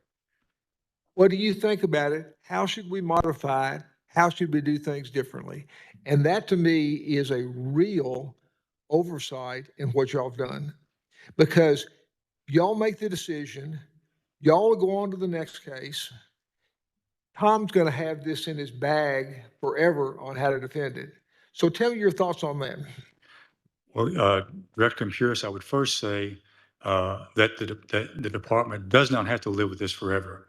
What's in that general release and settlement agreement as it relates to training has a very specific provision in there that anything, any modification, any training, how you do it, whether you do it, whatever, is within the complete discretion of the Little Rock Training Department and the police department. There's nothing in there that binds anybody to anything in the future. It's what they've agreed to do is to do some additional training for the vehicle issue and to do the other things Tom said. If they get into it, they look at what they already do, they make the determination that what we do covers everything that needs to be covered, that's consistent with the law, that's consistent with our general orders, they don't do anything else. They do not, you're not bound forever by anything. And I cannot emphasize enough that, and I've got the cases here, that settlement agreements are not used or not permissible to use as evidence against the city in another pattern and practice case in the future. I mean, John did a great job in that Perkins v. City of Little Rock case involving Bobby Moore and Josh Hastings, where Judge Miller ruled that. I mean, that's a Little Rock case, which says you can't go back and use the Ellison settlement against the city in the Perkins case. That's not allowed. Summary judgment for the city. So could things have been handled differently and better? I think in retrospect, yes. I sure wish the judge had adhered to our request that he allow us the time to get things accomplished before he puts something on the record. But he's a federal judge and I'm not, and so there's no comeback there. So, but I do want to emphasize and make it a point that this is not something that you have to live with forever, that's going to bind you into the future in perpetuity and is going to harm you in a future lawsuit. Well, you and I will respectfully disagree on that because it says 10 years and these are the things we're going to do. That's the video, nothing else. I'm talking about all the provisions beyond, outside the monetary.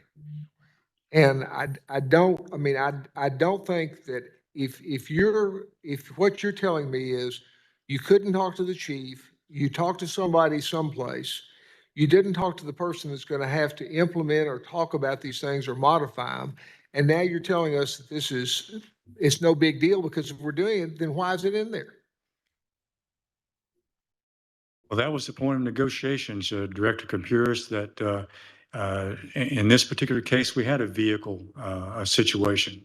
And so, as I said, as we went through discovery, our own witnesses testified in depositions that they had suggested different types of things in terms of blocking in cars and approaching vehicles. And if our own people tell us that they suggested something be done, I think we took that into account. I know we took that into account during our negotiations. Bill, I don't agree with you. I don't disagree that more training is better in any situation, whether it's as a physician or a lawyer. But it is, I just find that a really hard thing to swallow, that you don't make those provisions, and whether you think they're not going to make Tom's life worse or our life worse, I think they will. Y'all are going to be doing something else. You're going to be having another case someplace else, and this is going to be long gone. And Ms. Wilkinson, I agree. I understand what you're saying. I think that you've got the agreement. You know, basically, whether, as Lance said, whether we win or lose, this is the most expedient way out of this. But to me, when you say a settlement, what it's saying is that we've done something wrong. And when I talk to people on the street, the one question they ask me every time when I hear this, and especially since we weren't briefed by y'all at all, is why did you settle? What did you do wrong? What's in the settlement agreement? And I know this is a art form in law, but to me, the way this came out, the way you've presented it, what you've done to these 10 people on this board, and what you've especially done to Tom during this is unconscionable. And I'm sorry that this worked out this way because this shouldn't have happened this way. Thank you, Director Compuris. Mr. Moore, as a representative of the board, did you review and approve this settlement to move forward?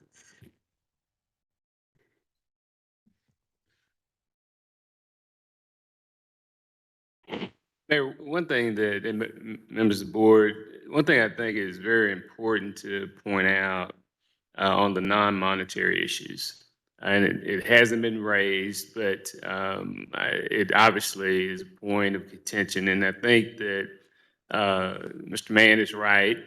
There were initially a lot of policy changes that the plaintiffs' counsel were recommending, and our attorney said no. Then they came back with this list of items. And it was interesting, the comment was made that, well, the experts reviewed it. Well, I'm not an expert in police procedures. And so that was referred to the police chief. And these items that are included were the ones that he, and I don't know what process he went through internally, but these were the items that he was comfortable with moving forward. So based on that, those recommendations, based on, and I think Mr. Wilkinson did a great job of explaining their thought process as far as going ahead and trying to settle this case. considering future court action that the city was going to have to participate in, when you considered all of the factors that were before us, and the fact that it was under my spending authority, I was comfortable with moving forward with settlement. So is that a yes that you reviewed and approved the settlement? I think I said, yeah. I mean, I said I was comfortable moving forward. Obviously, we've got to get all the details worked out, but yes, considering all the factors, and again, this is very important. Based on our outside counsel that we hired, based on Mr. Carpenter's conflict, that this was a recommendation from them, that this was the path to go forward to settle this case and potentially others. Thank you so much. Members of the Municipal League, just because we do know this has created some issues, well, we already understand certain things. Just a quick question, because things have changed with FOIA law and we all don't keep up with it. Is there any concern when there are phone calls made to members of the board that we should be made aware of? Because the last thing we need is a FOIA lawsuit. Well, since it was my email in the paper, I figure I'm the one to address this one. I'm not a judge. I'm certainly not going to opine that the city of Little Rock violated any FOI laws. I will tell you this. If I knew that the procedure, as Tom told me at the very end of that email, that the board consistently, as he said, has to approve the settlement, I would not have allowed Mr. Moore in court to say that he was the one that solely was responsible and had the discretion to settle the case. So the fact that the emails were sent out and calls were made with the idea that if one board member objects, then it goes to the board. I can say this: I would never have advised my client to take that route because I feared that the FOIA would be violated. Thank you so much. Thank you so much to the members of the Arkansas Municipal League. You guys have been a great attorney of record in this process. And I know, as you all have been here for quite some time today, I know even traveling from Northwest Arkansas, we appreciate your travel. We appreciate your time and your expertise in leading this legal settlement. So thank you so much. Have a great day. Director Capiris. Mayor, given the nature of what we've been talking about, I'd like to take a 10-minute recess. So moved. There's a motion and second. All those in favor, please say aye. Aye. All those opposed, please say nay. Ayes have it. Is your My first deal? this is your Okay, coming on.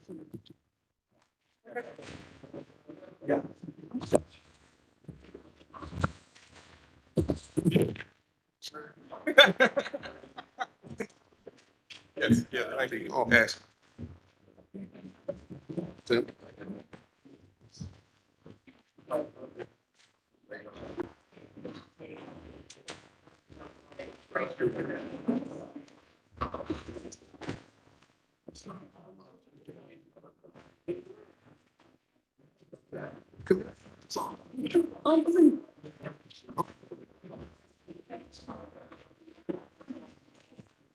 I just-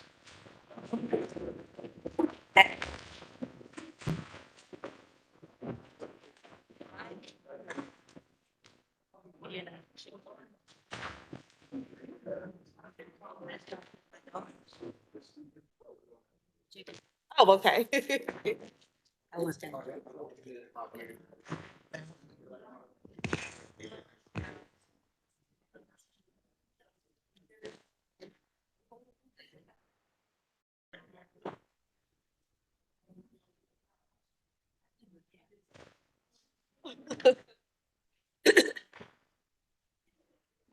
No, but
We're now coming back into session.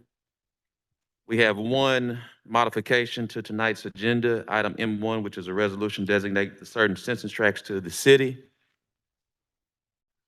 Is there a motion? So moved. Second. There's a motion second. All those in favor, please say aye. Aye. All those opposed, please say nay. Ayes have it. Vice Mayor Hines. Leave you Mayor, with the indulgence of the board members, I passed out an ordinance to establish a procedure to be followed by the Board of Directors of the City of Little Rock, Arkansas, to determine boundaries of wards after the completion and publication of the results of the decennial census to declare an emergency and for other purposes. I, as my right, am asking that we add this to tonight's agenda. It would require a 8-vote majority to do that per our rules. So I make a motion to add this ordinance to our agenda as a separate item for tonight. There's a motion and a second. All those in favor, please say aye. Aye. All those opposed, please say nay. Nay. Nays have it. Roll call. Director Miller? Aye. Oh, I'm sorry. Director Richardson? Nay. Director Webb? Yes. Director Peck? Yes. Director Wright? Yes. Director Wyrick? I don't know if she can hear you. She's muted. Director Wyrick.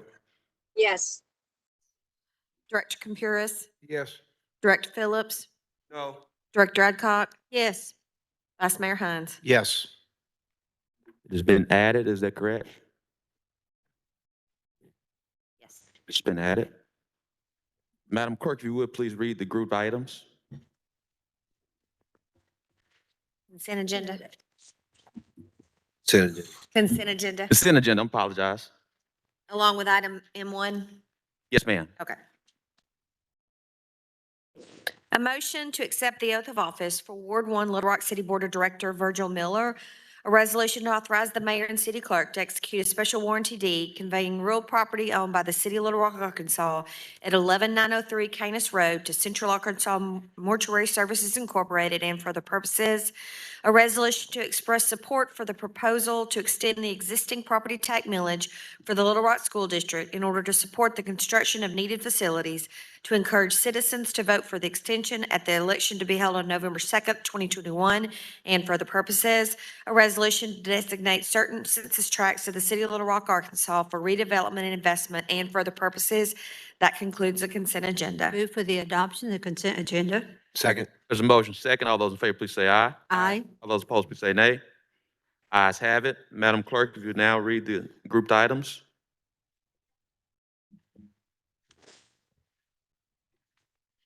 An ordinance to amend the land use plan in the Central City Planning District located at the northwest corner of 26th Street and Arch Street from residential low to neighborhood commercial in the city of Little Rock, Arkansas.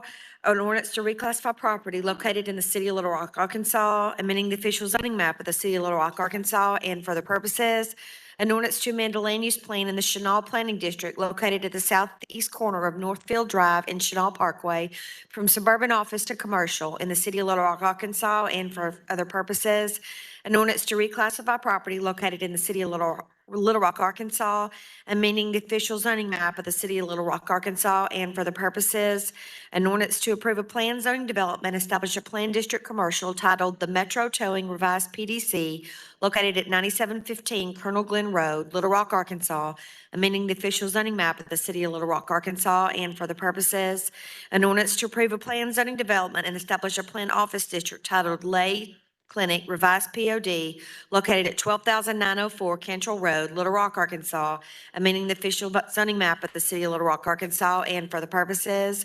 An ordinance to approve a planned zoning development, establish a revised planned office district titled Yates Revised POD, located at the northwest corner of Highway 10 and Morgan Cemetery Road, Little Rock, Arkansas, amending the official zoning map of the city of Little Rock, Arkansas, and for the purposes.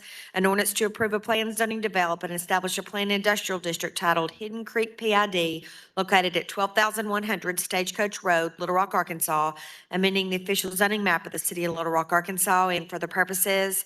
An ordinance to reclassify property located in the city of Little Rock, Arkansas, amending the official zoning map of the City of Little Rock, Arkansas, and for other purposes. An ordinance to approve a plan zoning development, establish a plan residential district titled Forward Properties PRD, located at the northwest corner of West Sixth Street and Oak Street, Little Rock, Arkansas, amending the official zoning map of the City of Little Rock, Arkansas, and for other purposes. An ordinance to reclassify property located in the City of Little Rock, Arkansas, amending the official zoning map of the City of Little Rock, Arkansas, and for other purposes. An ordinance to reclassify property located in the City of Little Rock, Arkansas, amending the official zoning map of the City of Little Rock, Arkansas, and for the purposes. An ordinance to approve a plan zoning development, establish a planned district commercial tied to Hooligans Indoor Shooting Range, PDC, located at 19,909 Cantrell Road, Little Rock, Arkansas, amending the official zoning map of the City of Little Rock, Arkansas, and for the purposes. First reading. Move to suspend the rules and place on second reading. Second. There's a motion second. All those in favor, please say aye. Aye. All those opposed, please say nay. Ayes have it. Second reading. An ordinance to amend the land use plan in the Central City Planning District located at the northwest corner of 26th Street and Arch Street from residential low to neighborhood commercial. An ordinance to reclassify property located in the City of Little Rock, Arkansas. An ordinance to amend the land use plan in the Chenal Planning District located at the southeast corner of Northfield Drive and Chenal Parkway from suburban office to commercial. An ordinance to reclassify property located in the City of Little Rock, Arkansas. An ordinance to approve a plan zoning development, establish a planned district commercial titled the Metro Towing Revised PDC located at 9715 Colonel Glenn Road. An ordinance to approve a plan zoning development, establish a plan office district titled Lay Clinic Revised POD located at 12,904 Cantrell Road. An ordinance to approve a plan zoning development, establish a revised planned office district titled Yates Revised POD located at the northwest corner of Highway 10 and Morgan Cemetery Road. An ordinance to approve a plan zoning development, establish a planned industrial district titled Hidden Creek PID located at 12,100 Stagecoach Road. An ordinance to reclassify property located in the City of Little Rock, Arkansas.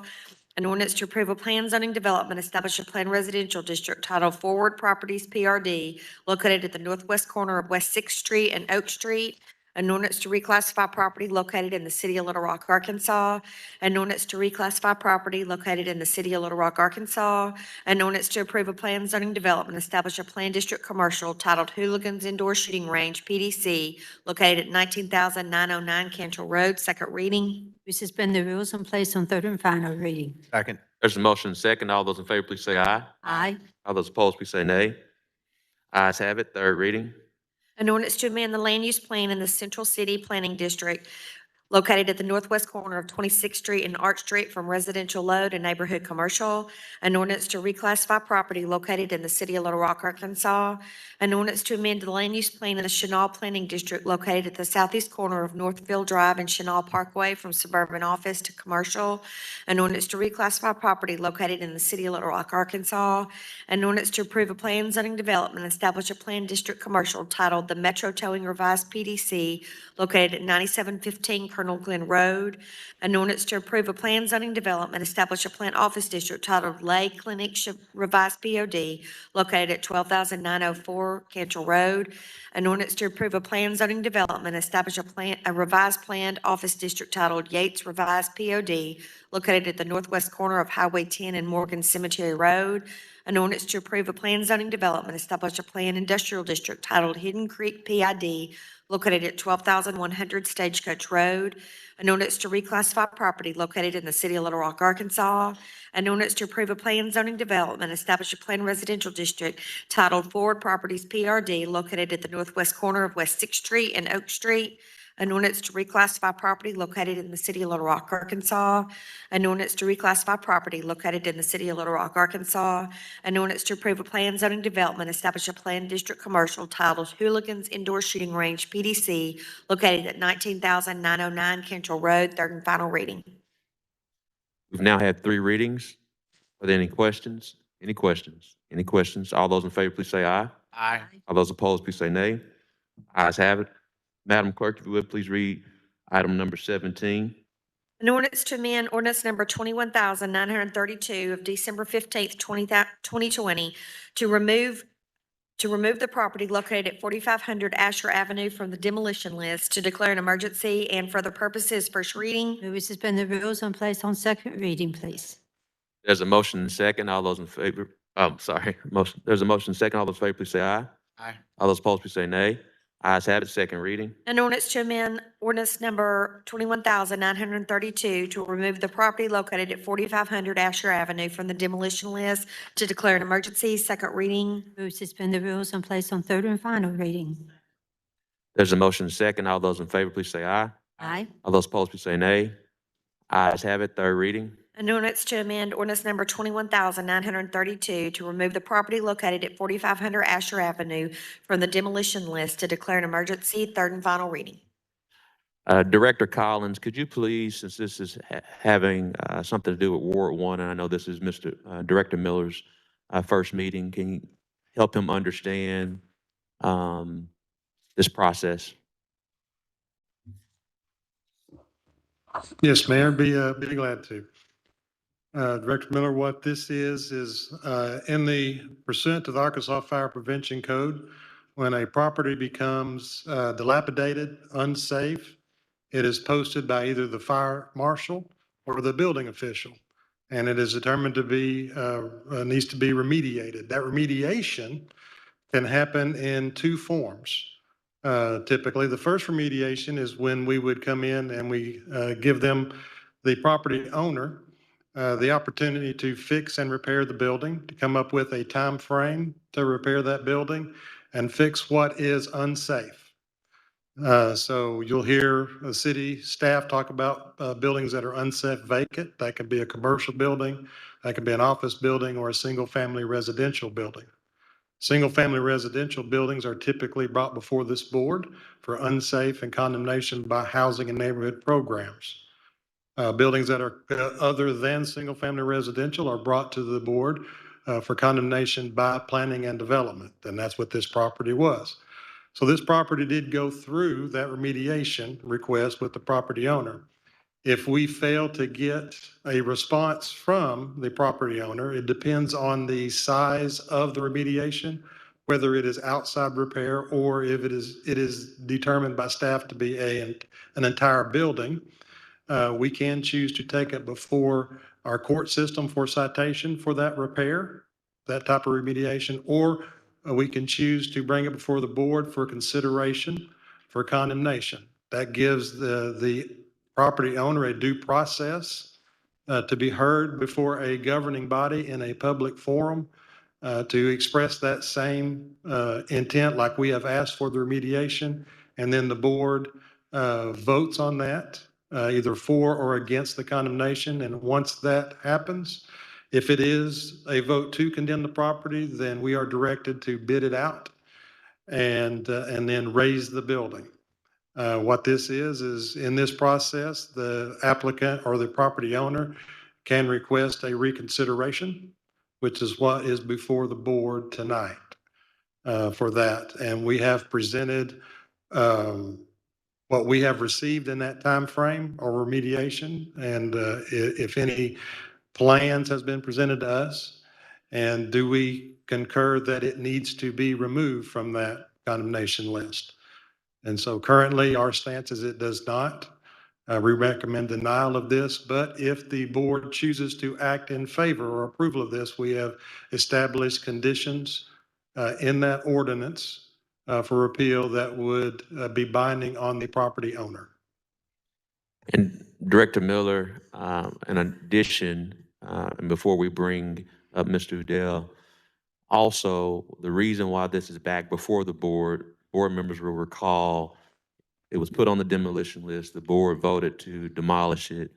The late City Director Irma Hendricks asked that it be taken off the demolition list, which is of the purview of a sitting ward member of that ward.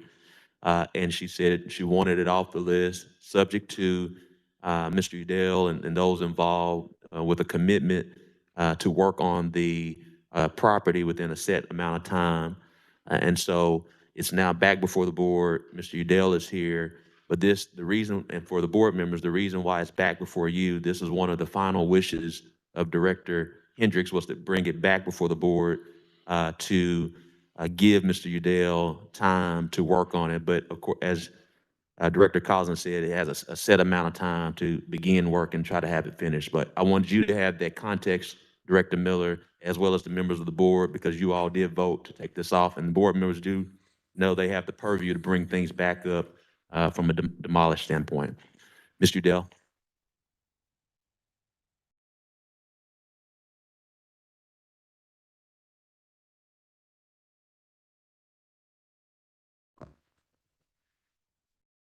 Good evening, how y'all doing? I'm Jacob Udell, and I'm the property owner of 4500 Asher. So that I ended up selling the building to Sylvester Brown right here, and he wanted to go in and redo it to bring Asher back as on that corner right there to put to fix everything back up to code as y'all asked. Because back when it needed to be done, that's when pandemic hit. So therefore, I couldn't do anything with it as in fixing it because the funds wasn't there. So we asking the board to give us time to go in and redo what needed to be done to fix the corner back up and make it look presentable on Asher. So this is Sylvester Brown right here.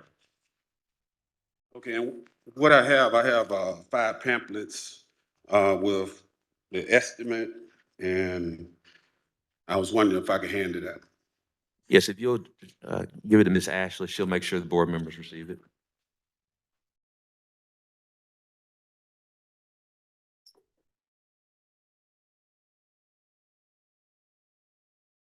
And basically what the pamphlet state is exactly everything I need to do to bring it back to a working condition.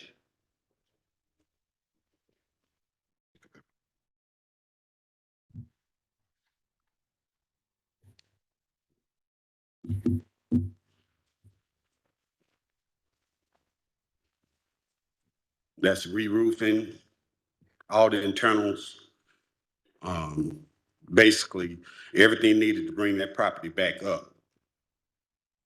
And it's got the estimate, the amount, details, the work that I've previously done in the building.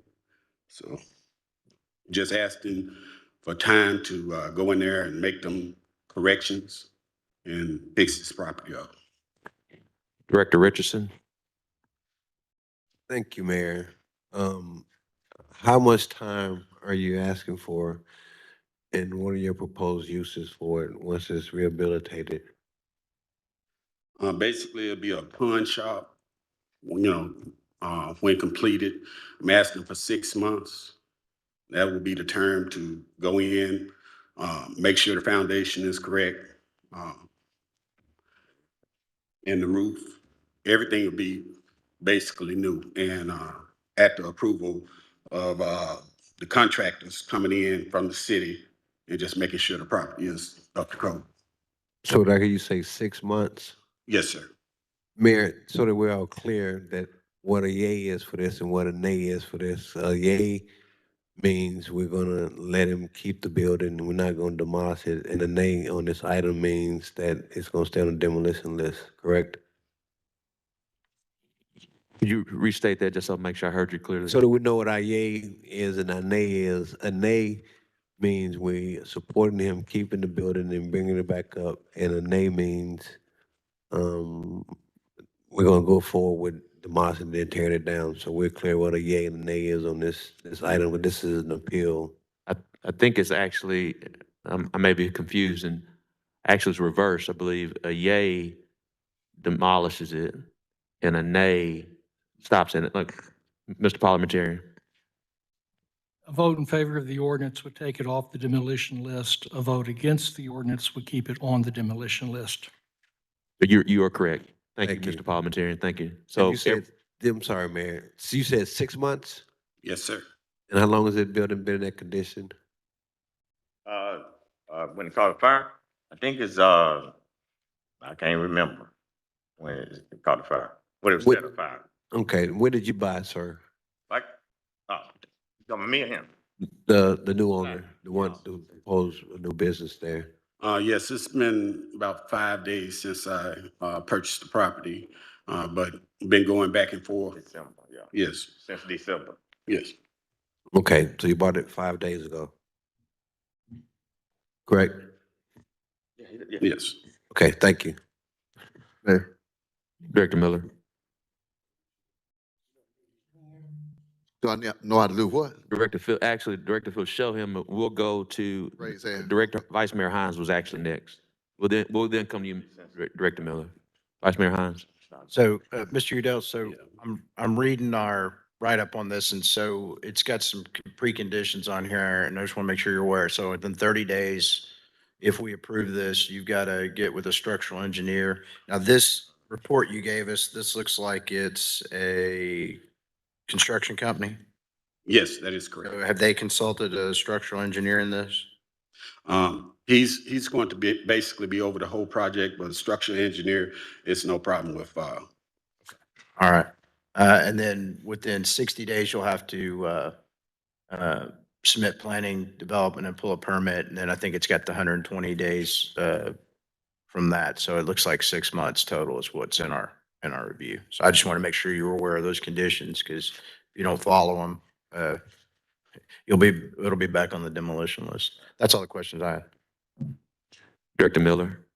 All right, thank you, Mayor. Now, I know how to raise my hand. How do I take it off? Raise your hand again. There you go. No longer see your hand. There you go. Thank you. Mr. Brown, let me ask you, you say you bought this property 5 days ago? well, Or you have a contract? I had a contract since December. You said, is your contract contingent on the city of voting to take this off the demolition list? No, it wasn't. No, it didn't have anything concerning that. Basically, I'm a retired railroad, so I just had came in and I, had purchased some other property on Asher. So I wanted that property to totally renew it, bring it back, start my own business. So you bought this property not knowing if the city is going to go ahead with demolition or not. You didn't make that a condition of your decision to buy this property. No, When he came, we started discussing it in December. It wasn't up for demolition when I started talking to him about it. They came after the fact. When we were discussing, he was talking about he decided to buy it. It wasn't in the district to be tore down. When we discussed it, it wasn't about tearing. The city hadn't approved of saying tearing it down when I started discussing it with him about buying it. That was after the fact that he already signed the contract and all that. Then that's when we received saying they're gonna tear it down. So Mr. Brown Mr. Brown, you decided to buy this property regardless of what the city's decision is as it relates to demolition. No, all I wanted, I just want to renew this building and just make it into a better business. We have established some other businesses on Asher and we bring them back, all the way back. So I'm thinking I can do the same with this property. But you bought this not knowing what the city was going to do at this point. I mean, At the point of buying it, I didn't know that it was in the demolition, process. so you say you bought this property or you signed a contract how long ago? December? Since December. Almost a year ago. Yes, sir. So you never closed on this property since Mr. Udell is still the owner of record? Yes. Yes, No, sir. he's been paying on it. He finally paid it off 5 days ago. He's been paying on it. So Mr. Brown now owns this property? Yes, he do. Okay. Thank you. Director Adcock. Yes, I would like to ask Mr. Collins a couple of questions, please. Yes. Mr. Collins.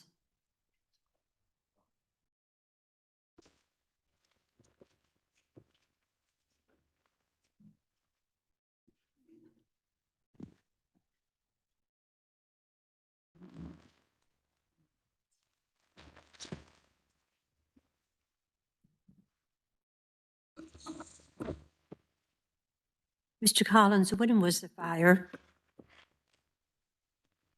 2015. 2015. And how long have you had it on the condemnation list? We went to the board 12/15. for condemnation of 2020. So when this gentleman purchased this, it was already on the condemnation list. Yes, 12/15 was when it went to the board for condemnation.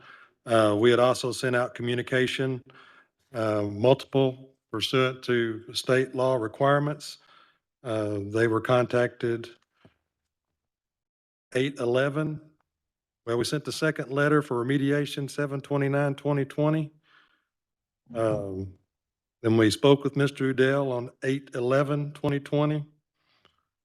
We sent the 10-day that is going to the board in October, and then we sent another letter of notice of hearing sent in November 8th, 2020. Thank So you. we processed all notifications as required. Thank you.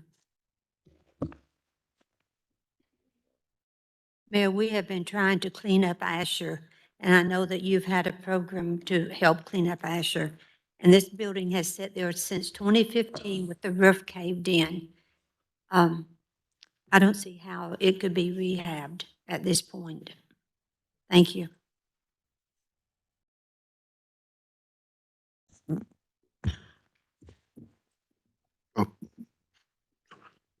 Director Miller, I know you're trying. I'm trying. Mr. Brown, of course, when you bought this property or you signed your contract, you said you closed on it 5 days ago. Yes, sir.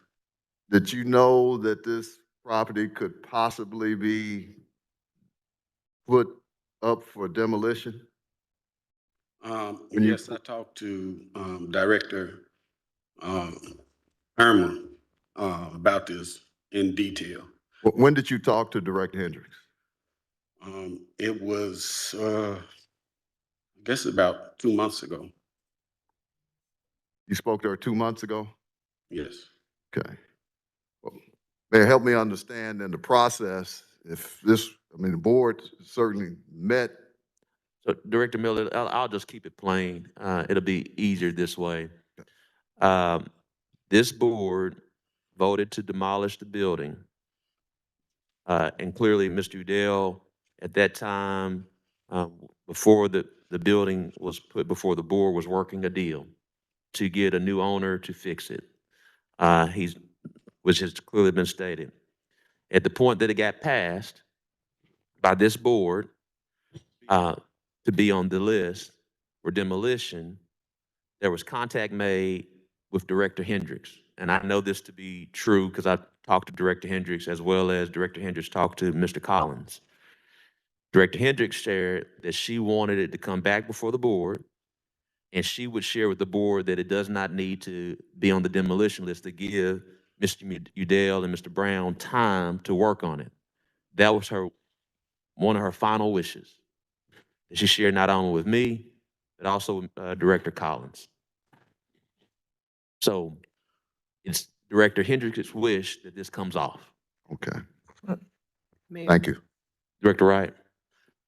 Mayor, I do recall Director Hendricks wanting this to come off. I don't see a problem with giving the gentleman 6 months because all we're going to do is create another vacant lot.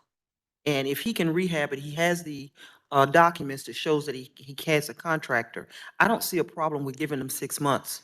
We can always bring it back and tear it down if they can't comply with the timeframes that are allowed in there.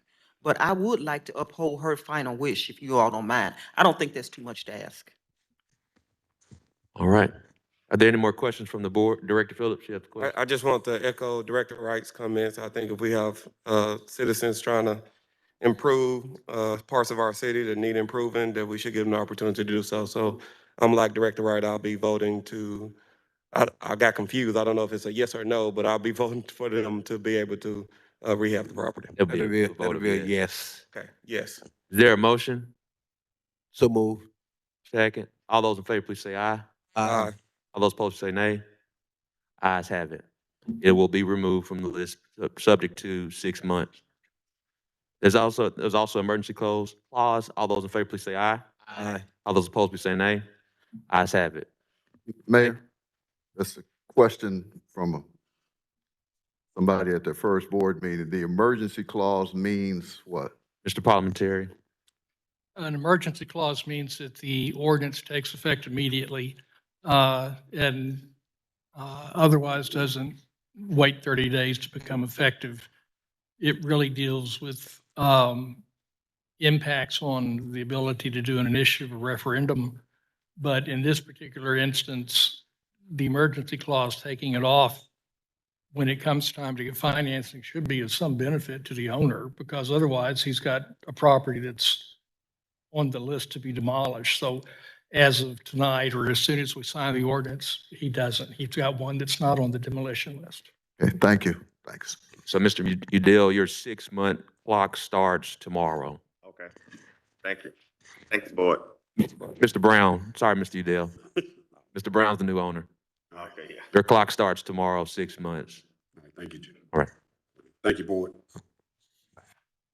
Madam Clerk, if you would, please read item number 18.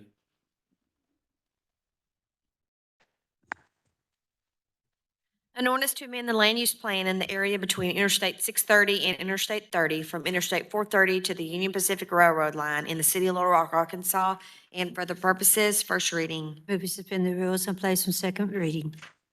There's a motion second. All those in favor, please say aye. Aye. All those opposed, please say nay. Ayes Nay. have it, second reading.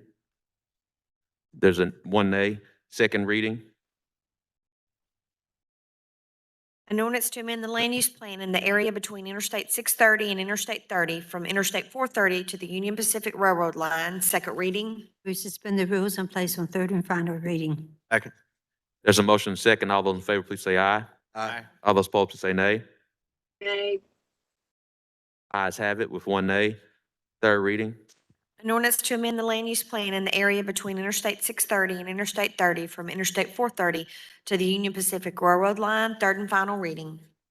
We've now had 3 readings. Are there any questions? 3 readings. Are there any questions? All those in favor, please say aye. Aye. Aye.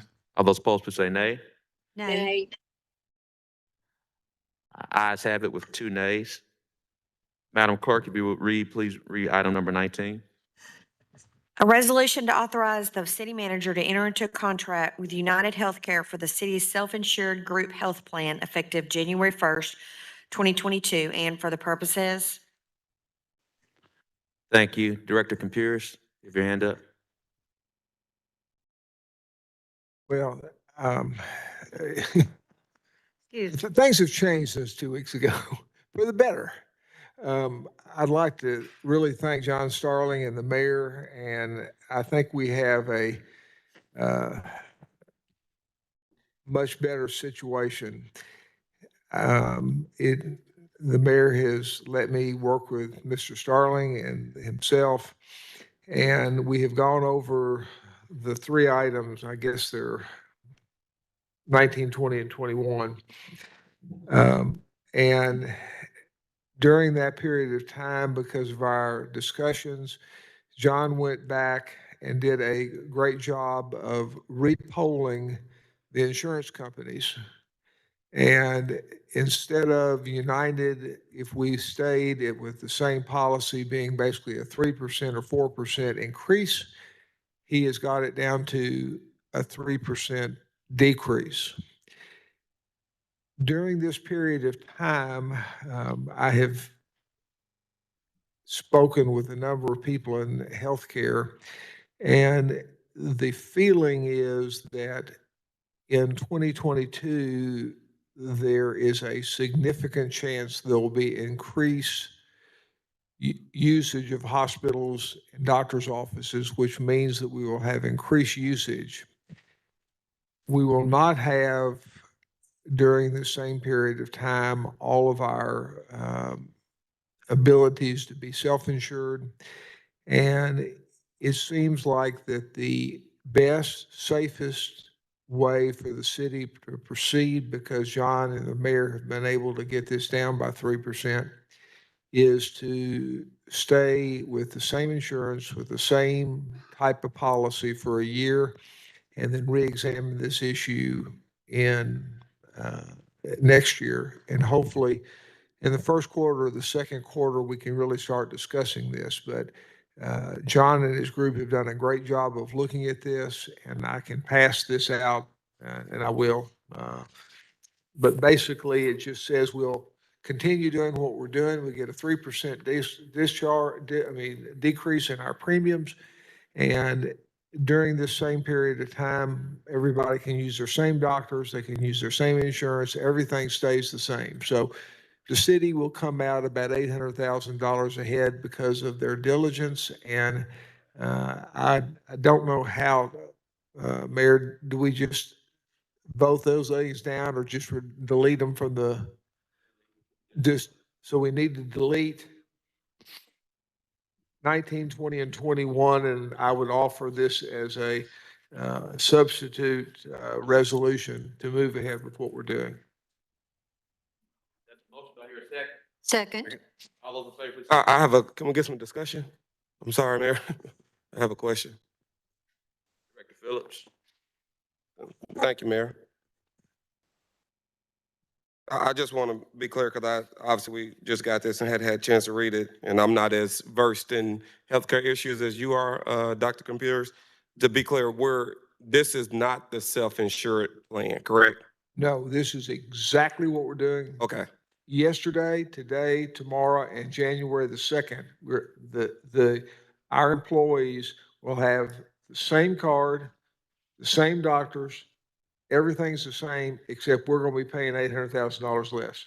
Okay, I just wanted to make sure if this was self-insured I mean, or not. if you said, what's the short version after a long night, that's the short version. And Mayor and John deserve a lot of credit and got it done. And, we'll move ahead. Okay, thank you. That was my question. Apparently, thank you, Mayor. Director Peck. Thank you. My hand was up, I'm sorry, I Mayor. just want to make sure you saw me. I believe my hand was up. Being Compuris, I'm gonna get to you. I just want to thank Director Compuris.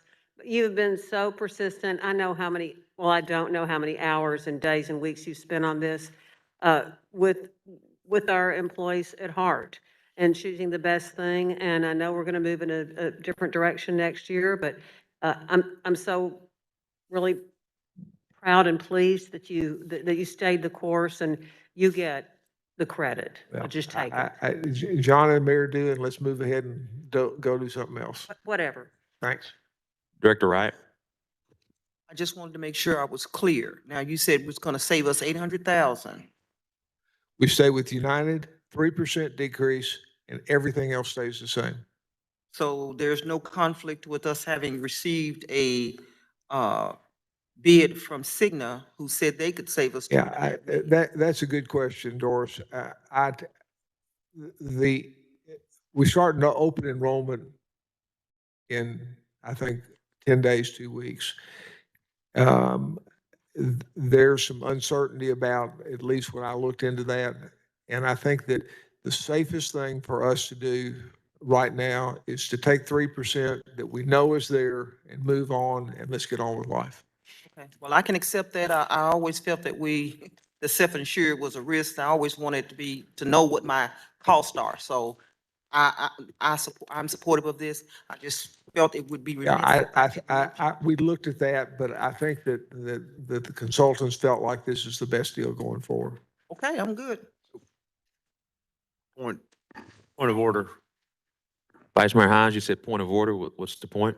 Yeah, so just want to make sure we're clear. So we are voting right now to, I guess the question to the city attorney is, do we need to vote down 19, 20, and 21, or can we just remove? I think we need to probably vote no on those. The motion is to remove 19, 20, and 21 from the agenda and to substitute what you have before you for number 18. So won't we need to Yeah. read that into the record? We have before us that I think we just did. Yeah, it's in the record. I have a question that I thought it I don't think the included. city clerks read this new one. I into the haven't record. read the new one yet. It'll be replaced. Well, I have a question too, to Director Phillips. Vice Mayor's point of order. I thought it was 19, 20, 21, and 22. Is it not 22? I understood it was 18 was to substitute, and 19, 20, and 21 were the ones that were not going to be considered Unfortunately, I don't have my agenda in front of me, so I'm not quite sure which number. I think that is Mr. Moore. the issue. 2022 is dealing with our life insurance, so that's different. That's a different issue. Okay, I just wanted to be clear. Yeah, it's just those three. Okay, all right, sorry, thank you. No. All right, we have a motion and a second. All those in favor, please say aye. Aye. All those opposed, please say nay. Ayes have it. We'll now go to the new number 20, Madam Clerk, which is 22 on the agenda. I'm just verifying with Tom. I do not have to read the new resolution to approve. I do. Yeah, you've got to read that. They've got to take the vote on that. This is the new. The new one. The replacement, right? Yeah. A resolution to authorize the city manager to extend a contract with United Healthcare in amount not to exceed $18 million to provide group health insurance coverage for city employees for the period January 1st, 2022 to December 31st, 2022, and for the purposes. We adopt the resolution. Second. There's a motion and a second. All those in favor, please say aye. Aye. All those opposed, please say nay. Ayes have it. The new number 20. A resolution to authorize the city manager to enter into a contract with Lincoln Financial in the amount not to exceed $750,000 for group life, group AD&D, and long-term disability insurance for city employees and their dependents for a 12-month period effective January 1st, 2022, and for the purposes. Move for the adoption of the resolution. Second. There's a motion and a second. All those in favor, please say aye. Aye. All those opposed, please say nay. Ayes have it. Madam Clerk, if you read the new number 21. That was, we've read everything. We've read everything. Uh-huh. All right. You have the ordinance. Oh, I'm sorry. Ordinance. Yes, we have. That's 21, I believe. Okay. Mhm. An ordinance to establish a procedure to be followed by the Board of Directors of the City of Little Rock, Arkansas, determine the boundaries of wards after the completion and publication of the results of the decennial census to declare an emergency and for the purposes. First reading. Move to suspend the rules and place on second reading. Second. There's a motion and a second. All those in favor, please say aye. Aye. Those opposed, please say nay. Ayes have it. Second reading. An ordinance to establish a procedure to be followed by the Board of Directors of the City of Little Rock, Arkansas, determine the boundaries of wards after the completion and publication of the results of a decennial census to declare an emergency. Second reading. Move to suspend the rules and place on third and final reading. Second. There's a motion and a second. All those in favor, please say aye. Aye. All those opposed, please say nay. Ayes have it. Third reading. An ordinance to establish the procedure to be followed by the Board of Directors of the City of Little Rock, Arkansas, to determine the boundaries of wards after the completion and publication of the results of the decennial census to declare an emergency. Third and final reading. We now have 3 readings. Are there any questions from the board? Director Phillips, your hand raised. It is, Mayor.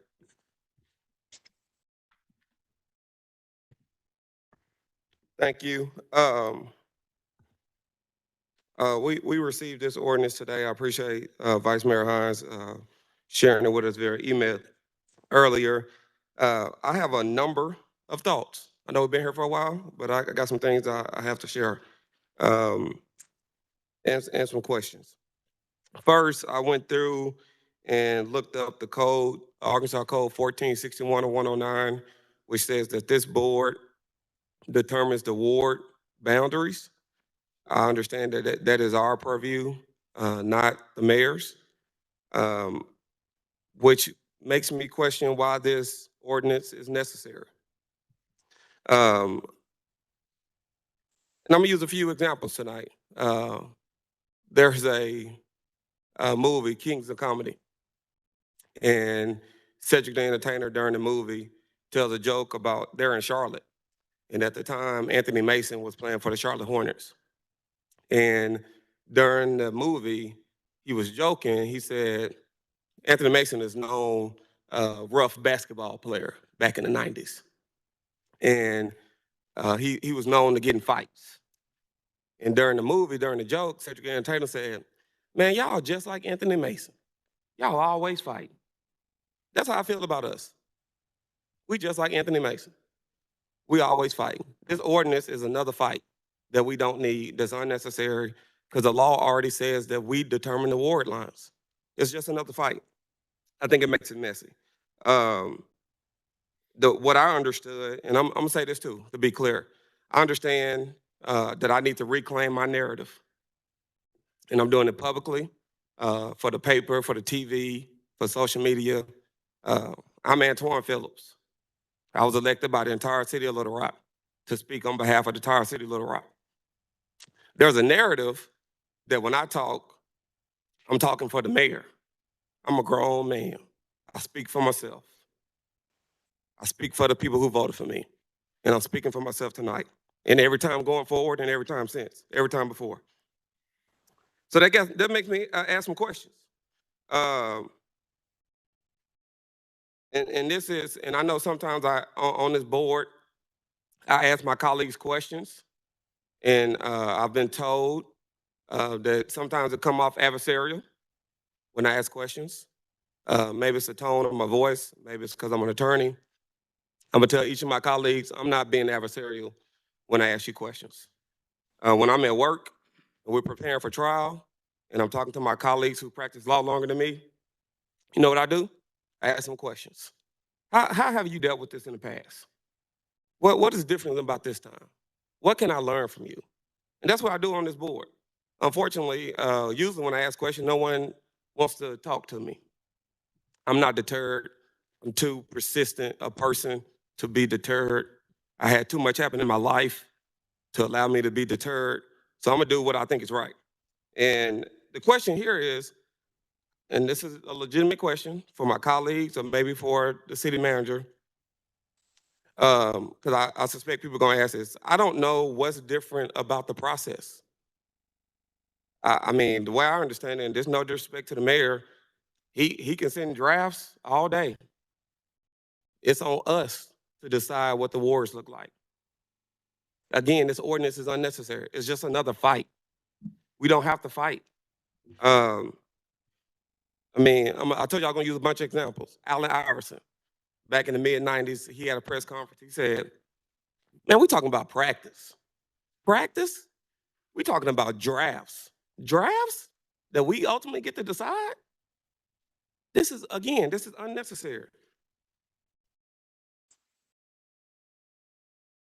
I ran an election on the premise, my life premise, to believe in better. That better is attainable. That when I sat in this seat, that I was gonna do things to make our city better. Unfortunately, we fight too much to make our city better. I don't know how this ordinance makes our city better. I think it makes it more confusing. Where we start redelegating duties that the city of Little Rock voted on in 2007 on what the form of government should be, which is still confusing, which I don't understand and appreciate even more sitting in the seat today. It's not a clearer line. It's too much back and forth. This doesn't help that. This causes more problems. We're Anthony Mason.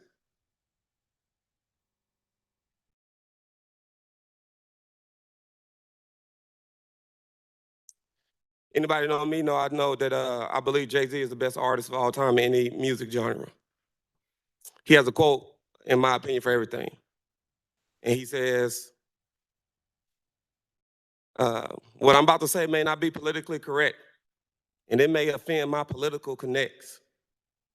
But I think this ordinance is an attempt to erode what the city thought in 2007 was a clear line of authority in our city. I think that this is an attempt to pull back on someone who looks like me, that is the mayor of our city. Again, I think this is going to offend my political connects, but I felt the same thing 2 weeks ago when I had a small business advisory council, and I sent y'all an email today thanking you for passing it. But I remember when it didn't pass, when I left here, and people asked me about that. And I said, I felt like people were trying to put me in my place. That's what I felt like. And again, that's what I feel this is like. It's not even necessary. The mayor doesn't get to draw the lines. We draw the lines. We're talking about drafts. I don't get why this is needed. I mean, no matter what, again, no disrespect to the mayor, he can draw every ward in the world. But at the end of the day, 6 of us gonna have to decide what it looks like. So to try to pull that back in this form of this ordinance, which honestly, to me, is kind of confusing, again, it's just a fight that we don't need. So I'm gonna end there. I may have more to say after hearing from my colleagues, but I do want to get back to my question to my colleagues, ask them with a pure heart. And if no one answers, City Manager Moore, I'm directing the question to you. How is this different than what's been done in the past? And I'll open it up for anyone. And if no one answers, City Manager, I would appreciate you giving me some context.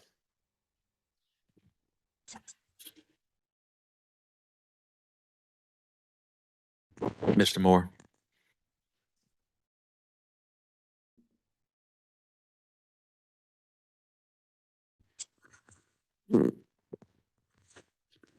Director Phillips, I'll describe the process I used in 2010. And 2000 was very similar.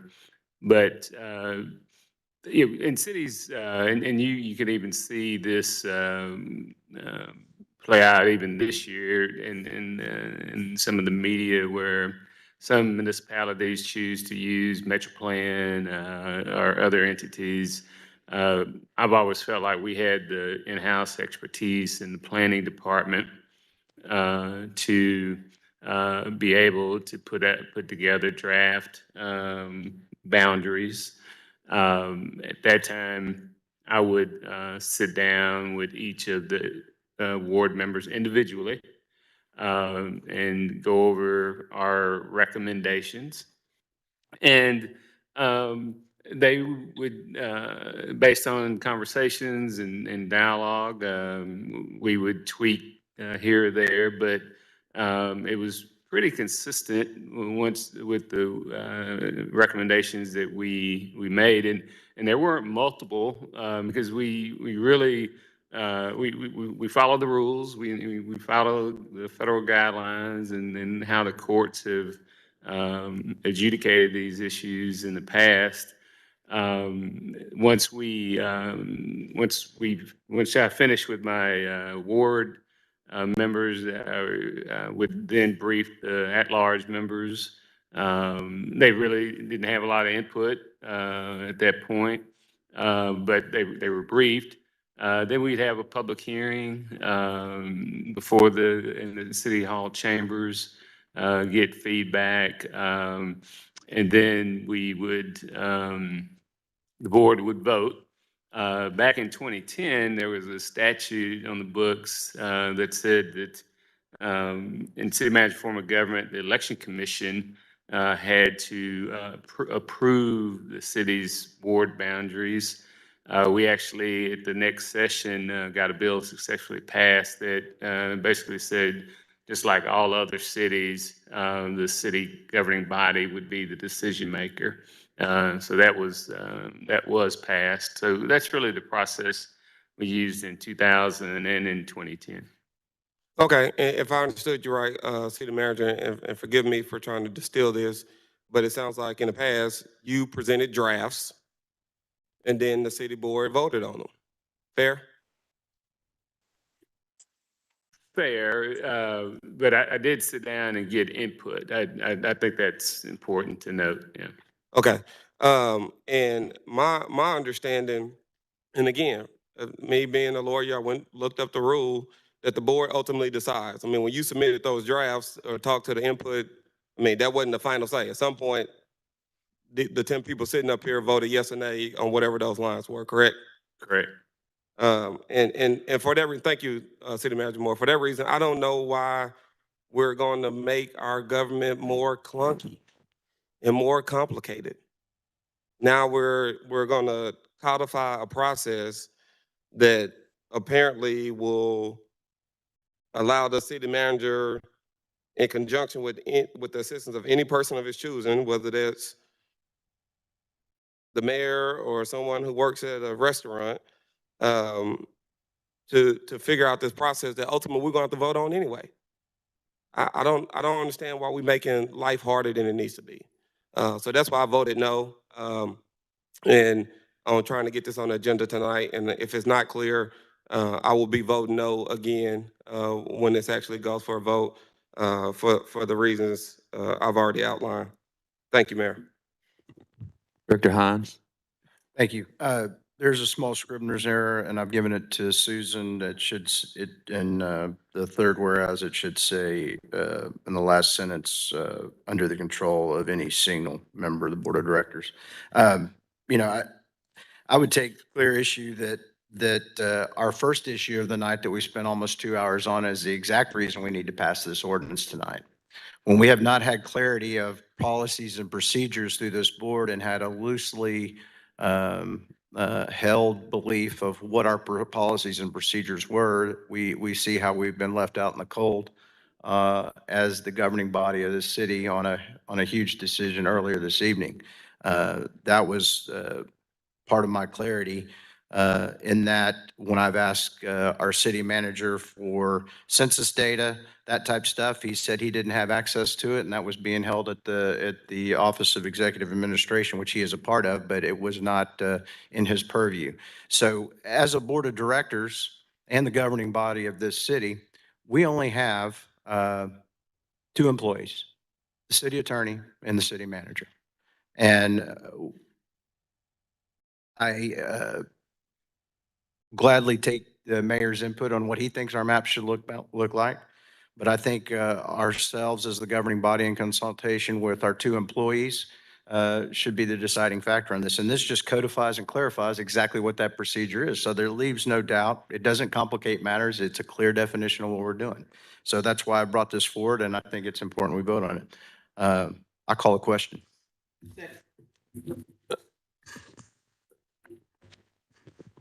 There's a motion and a second.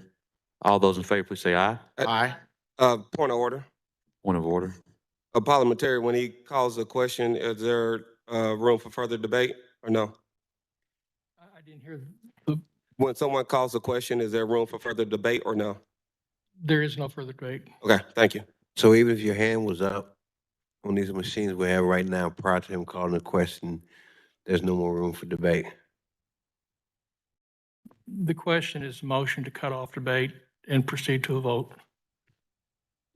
I mean, that's the interesting thing, and we're not just about this issue, it's about. Point of order, we've got a motion and a second Technology on the floor. and how you're able, your ability or inability to recognize whose hand is up and who wants to speak. And I just want to leave it at that. I'll be with Director Phillips voting no on this. There's been a call and question. There's been a motion and a second. All those in favor, please say aye. Aye. All those opposed, please say nay. Nay. Ayes have it, I believe.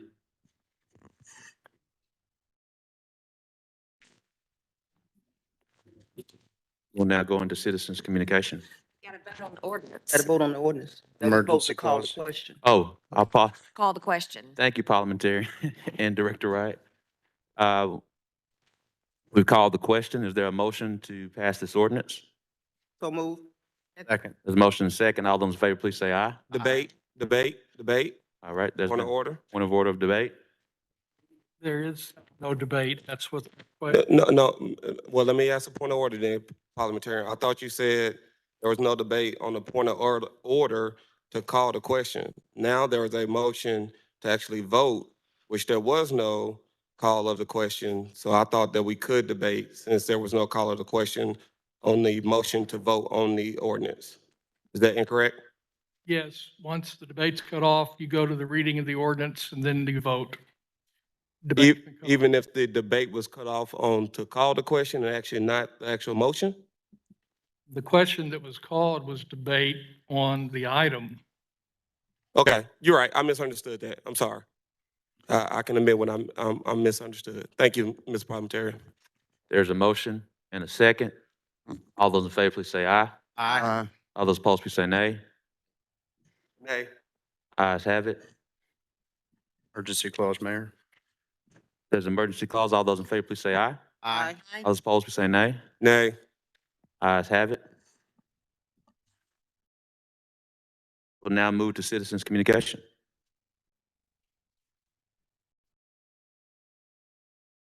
Mr. Larry Bledsoe.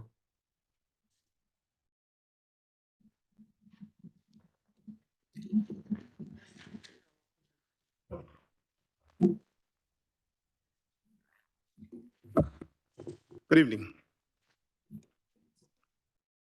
And I can assure you that I'll never run for political office. This is rough work here. To the Honorable Mayor Frank Scott, city directors, and other city officials, my name is Larry Bledsoe, and I stand before you this evening representing the Kensington Place Homes Association. I last appeared before this board and the Planning Commission in March of 2015 regarding the planned development of an apartment complex on the north of Dover Drive and west of Kensington Park and on the shorelines of our lake. At that time, the developer Keith Richardson presented plans to construct an apartment complex for the purpose of providing housing for citizens 55 years of age and older. The construction of this facility was contingent on approval and tax credits through ADFA, which stands for Arkansas Development Finance Authority, I think. The residents of Kensington Place opposed this project then because the only way in and out of the area was through Dover Drive, which is about 2 blocks long. Residents on this street did not want their peace and tranquility disturbed. There was no assurance the complex would remain dedicated to senior citizens only. The complex would be contiguous with our neighborhood park, which the mayor, I think you and your staff were there on the 1st of September, and you kind of know hands-on what we're speaking about. But we felt that this complex would create an avenue for those living in the apartments to come into our property, which is private. The residents of Kensington Place are rightfully upset with this project, which is already under construction. They are concerned about the construction, traffic, and noise that it generates. They are concerned about the potential effect this complex will have on their property values. They are angry because no one notified us in advance, as was promised back in 2015, and this came from both the Planning Commission and I think this board as well, if you check the records. There was no environmental impact study presented on the effects of the runoff from this project, which would have an adverse effect on the lake that we so dearly love. At this very moment, hundreds of trees are being harvested from the site by a logging company, and we know that right now that the price of timber is way up, and somebody's making a lot of money off this project. Hundreds and hundreds of trees are being hauled out every day. And I stand here today asking and pleading with you, the board of this city, to assist us in putting this construction project on hold until we can resolve the issues that are upsetting our entire neighborhood. And some of the things that I want to point out to you is that Mr. Keith Richardson sent a letter to me this past week that he had sent back in 2015 to the former planning director, Tony Bozinski. And it reads, "Dear Mr. Bozinski, as you know, Rich Smith Holdings LLC is the owner of the property at the north end of Dover Drive." Mr. Bledsoe, when we have citizens communication, it's a 3-minute limit for everyone. We want to maintain that rule. Okay. But we will, if you have something in writing, we'll add that to the record and make sure the entire board gets that. Are you reading from something? I was, but I can. Well, if you'll leave that there, we'll make sure it's transcribed and sent to the entire board, but we do have to maintain the 3-minute limit. I appreciate it very much, and I do thank you all for coming out to Kensington Place. But I just ask that you all will please consider stopping this project until the property owners have a chance to review this with Mr. Richardson and make some alterations that will be suitable to both him and the neighborhood association. And I do thank you. Mayor. If you'll just leave that with our clerk, and we'll make sure it's transcribed and sent out to the board. Thank you. Thank you. Any questions? Well, you only have 3 minutes, so you can't say anything else, but Director Wright can ask a question. Yes. Mr. Moore, I sent you some information, a request for you to have staff pull the history on this site because I knew the neighborhood would be upset. And one of the things that we discussed back in 2015 was an alternative route in and out of that piece of property that would not disturb those homeowners. Has staff had a chance to review that? I know you were out of town for a while. George Wright, you're correct, and that was forwarded over to Jamie and the Public Works and the Planning, and we'll follow up and see where we are. Okay, I'd like to know that information. What would it take? My next question, I guess, would be for the city attorney. Is there any way for this board to halt a project of this nature? Director Wright, you could probably pass something to do it, but you're going to be paying damages. Yeah, I felt that I needed the neighborhood to know that the zoning is in place, and I believe all the procedures were followed. The difference now, as opposed to 2015, myself and the neighborhood was told that it would be housing for seniors. And as I understand it, that's not the case this time. It is open to anybody. So the only option that I see at this time is an alternative entrance, ingress and egress from that property to try to protect that neighborhood and that narrow street. So that's why I requested that Mr. Moore kind of give me some information on what that would cost and have staff to try to design something that would kind of give the neighborhood some relief. But I did need Mr. Carpenter to make it clear that the city could be held liable for halting that project. And will you repeat that, Mr. Carpenter? I don't want them to say that that's what I said. I wanted to come from you, since you are our legal advisor.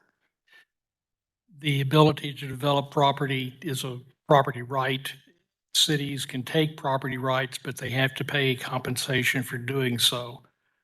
So we would end up paying compensation for a temporary taking if it lasted longer than that or had negative impacts on the property.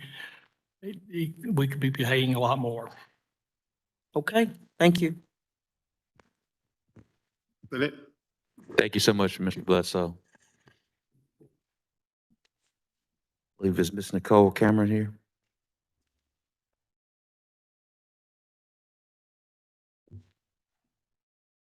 Hello, thank you for listening to me this evening. This will be quick and short and wonderful. I have photos that y'all are all welcome to look at. Y'all can even keep them. I have lived behind 19 Hanover now since 2016. The homeowner abandoned the property sometime after 2013. I moved back 2016. She has recently moved back in. I am not totally sure about the utilities of the house, but the backyard is becoming more and more of a nuisance and a health issue. The above ground pool is being used as a dumpster, has been for many years.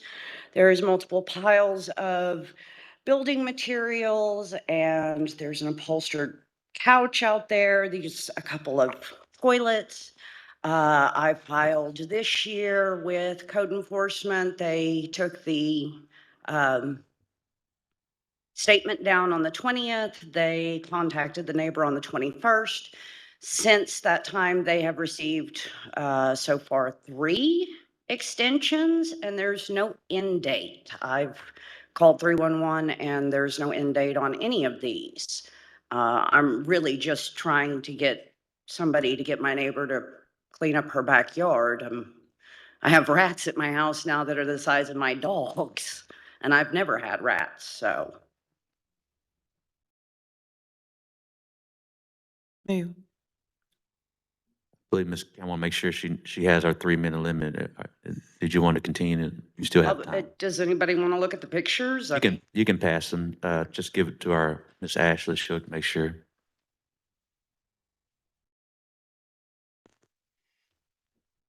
So as it stands, she has a extension until tomorrow, but code enforcement has not been real helpful in pushing getting her backyard cleaned up. What is the address? One more time. What is the address? My house is right up against it. We share the same back fence, and since she has moved in, I have now received rodents and roaches. But what is the address of this property? Oh, I'm sorry, it's 19 Hanover. Where's that? Is that in Where is that? Southwest, west? It's Heineman Road and What road? Hanover. It's about 2 blocks from Miss Adcock's home. Oh, okay, because I've Yeah. never heard of that street. Okay, so that's not important. Hanover. All right. Thank you so much, Ms. Nicole. Thank you. Appreciate you. Mayor, if I could ask her to give my office a call tomorrow, please. What's that? The general number, well, my number is 371-6875. If you could give us a call tomorrow, I'll get the lawyers that deal with the environmental court to look into this. 6875, and the cell is 993-1052. My name's Tom. Tom. Thank you so much. And ladies and gentlemen, get home safe. Thank you so much, Ms. Nicole. Director Richardson, your hand raised. Yes, thank you, Mayor. Director Phillips, I want to say to you, you don't come across as being angry. Even if you disagree with me on issues, you come across as somebody who's being passionate about what it is that you're representing and proposing. And Virgil's predecessor, she never said things in ways that we liked it, but she never said them with fire hoses or police dogs or billy clubs. So Director Hendricks would say things that would make us all cringe, but she never said them with those fire hoses and those police dogs. So you don't come across to me as someone who's being angry. You come across me as somebody who's being passionate about some issues that are near and dear to your heart, near to what you ran on and you got elected to do. So let me speak for myself on that. Thank you, Director Richardson. Appreciate that. Director Wyrick. Thank you, Mayor. I just wanted to respond to the lady that came up and talked about 19 Hanover. I reached out to our new code supervisor, Brian, and he indicated that they were working on it. But if Mr. Carpenter can help her, I'm all over that. So she sent me pictures and we reached out to code enforcement to get some assistance. So if Tom can help her, I would certainly appreciate it. Thank you.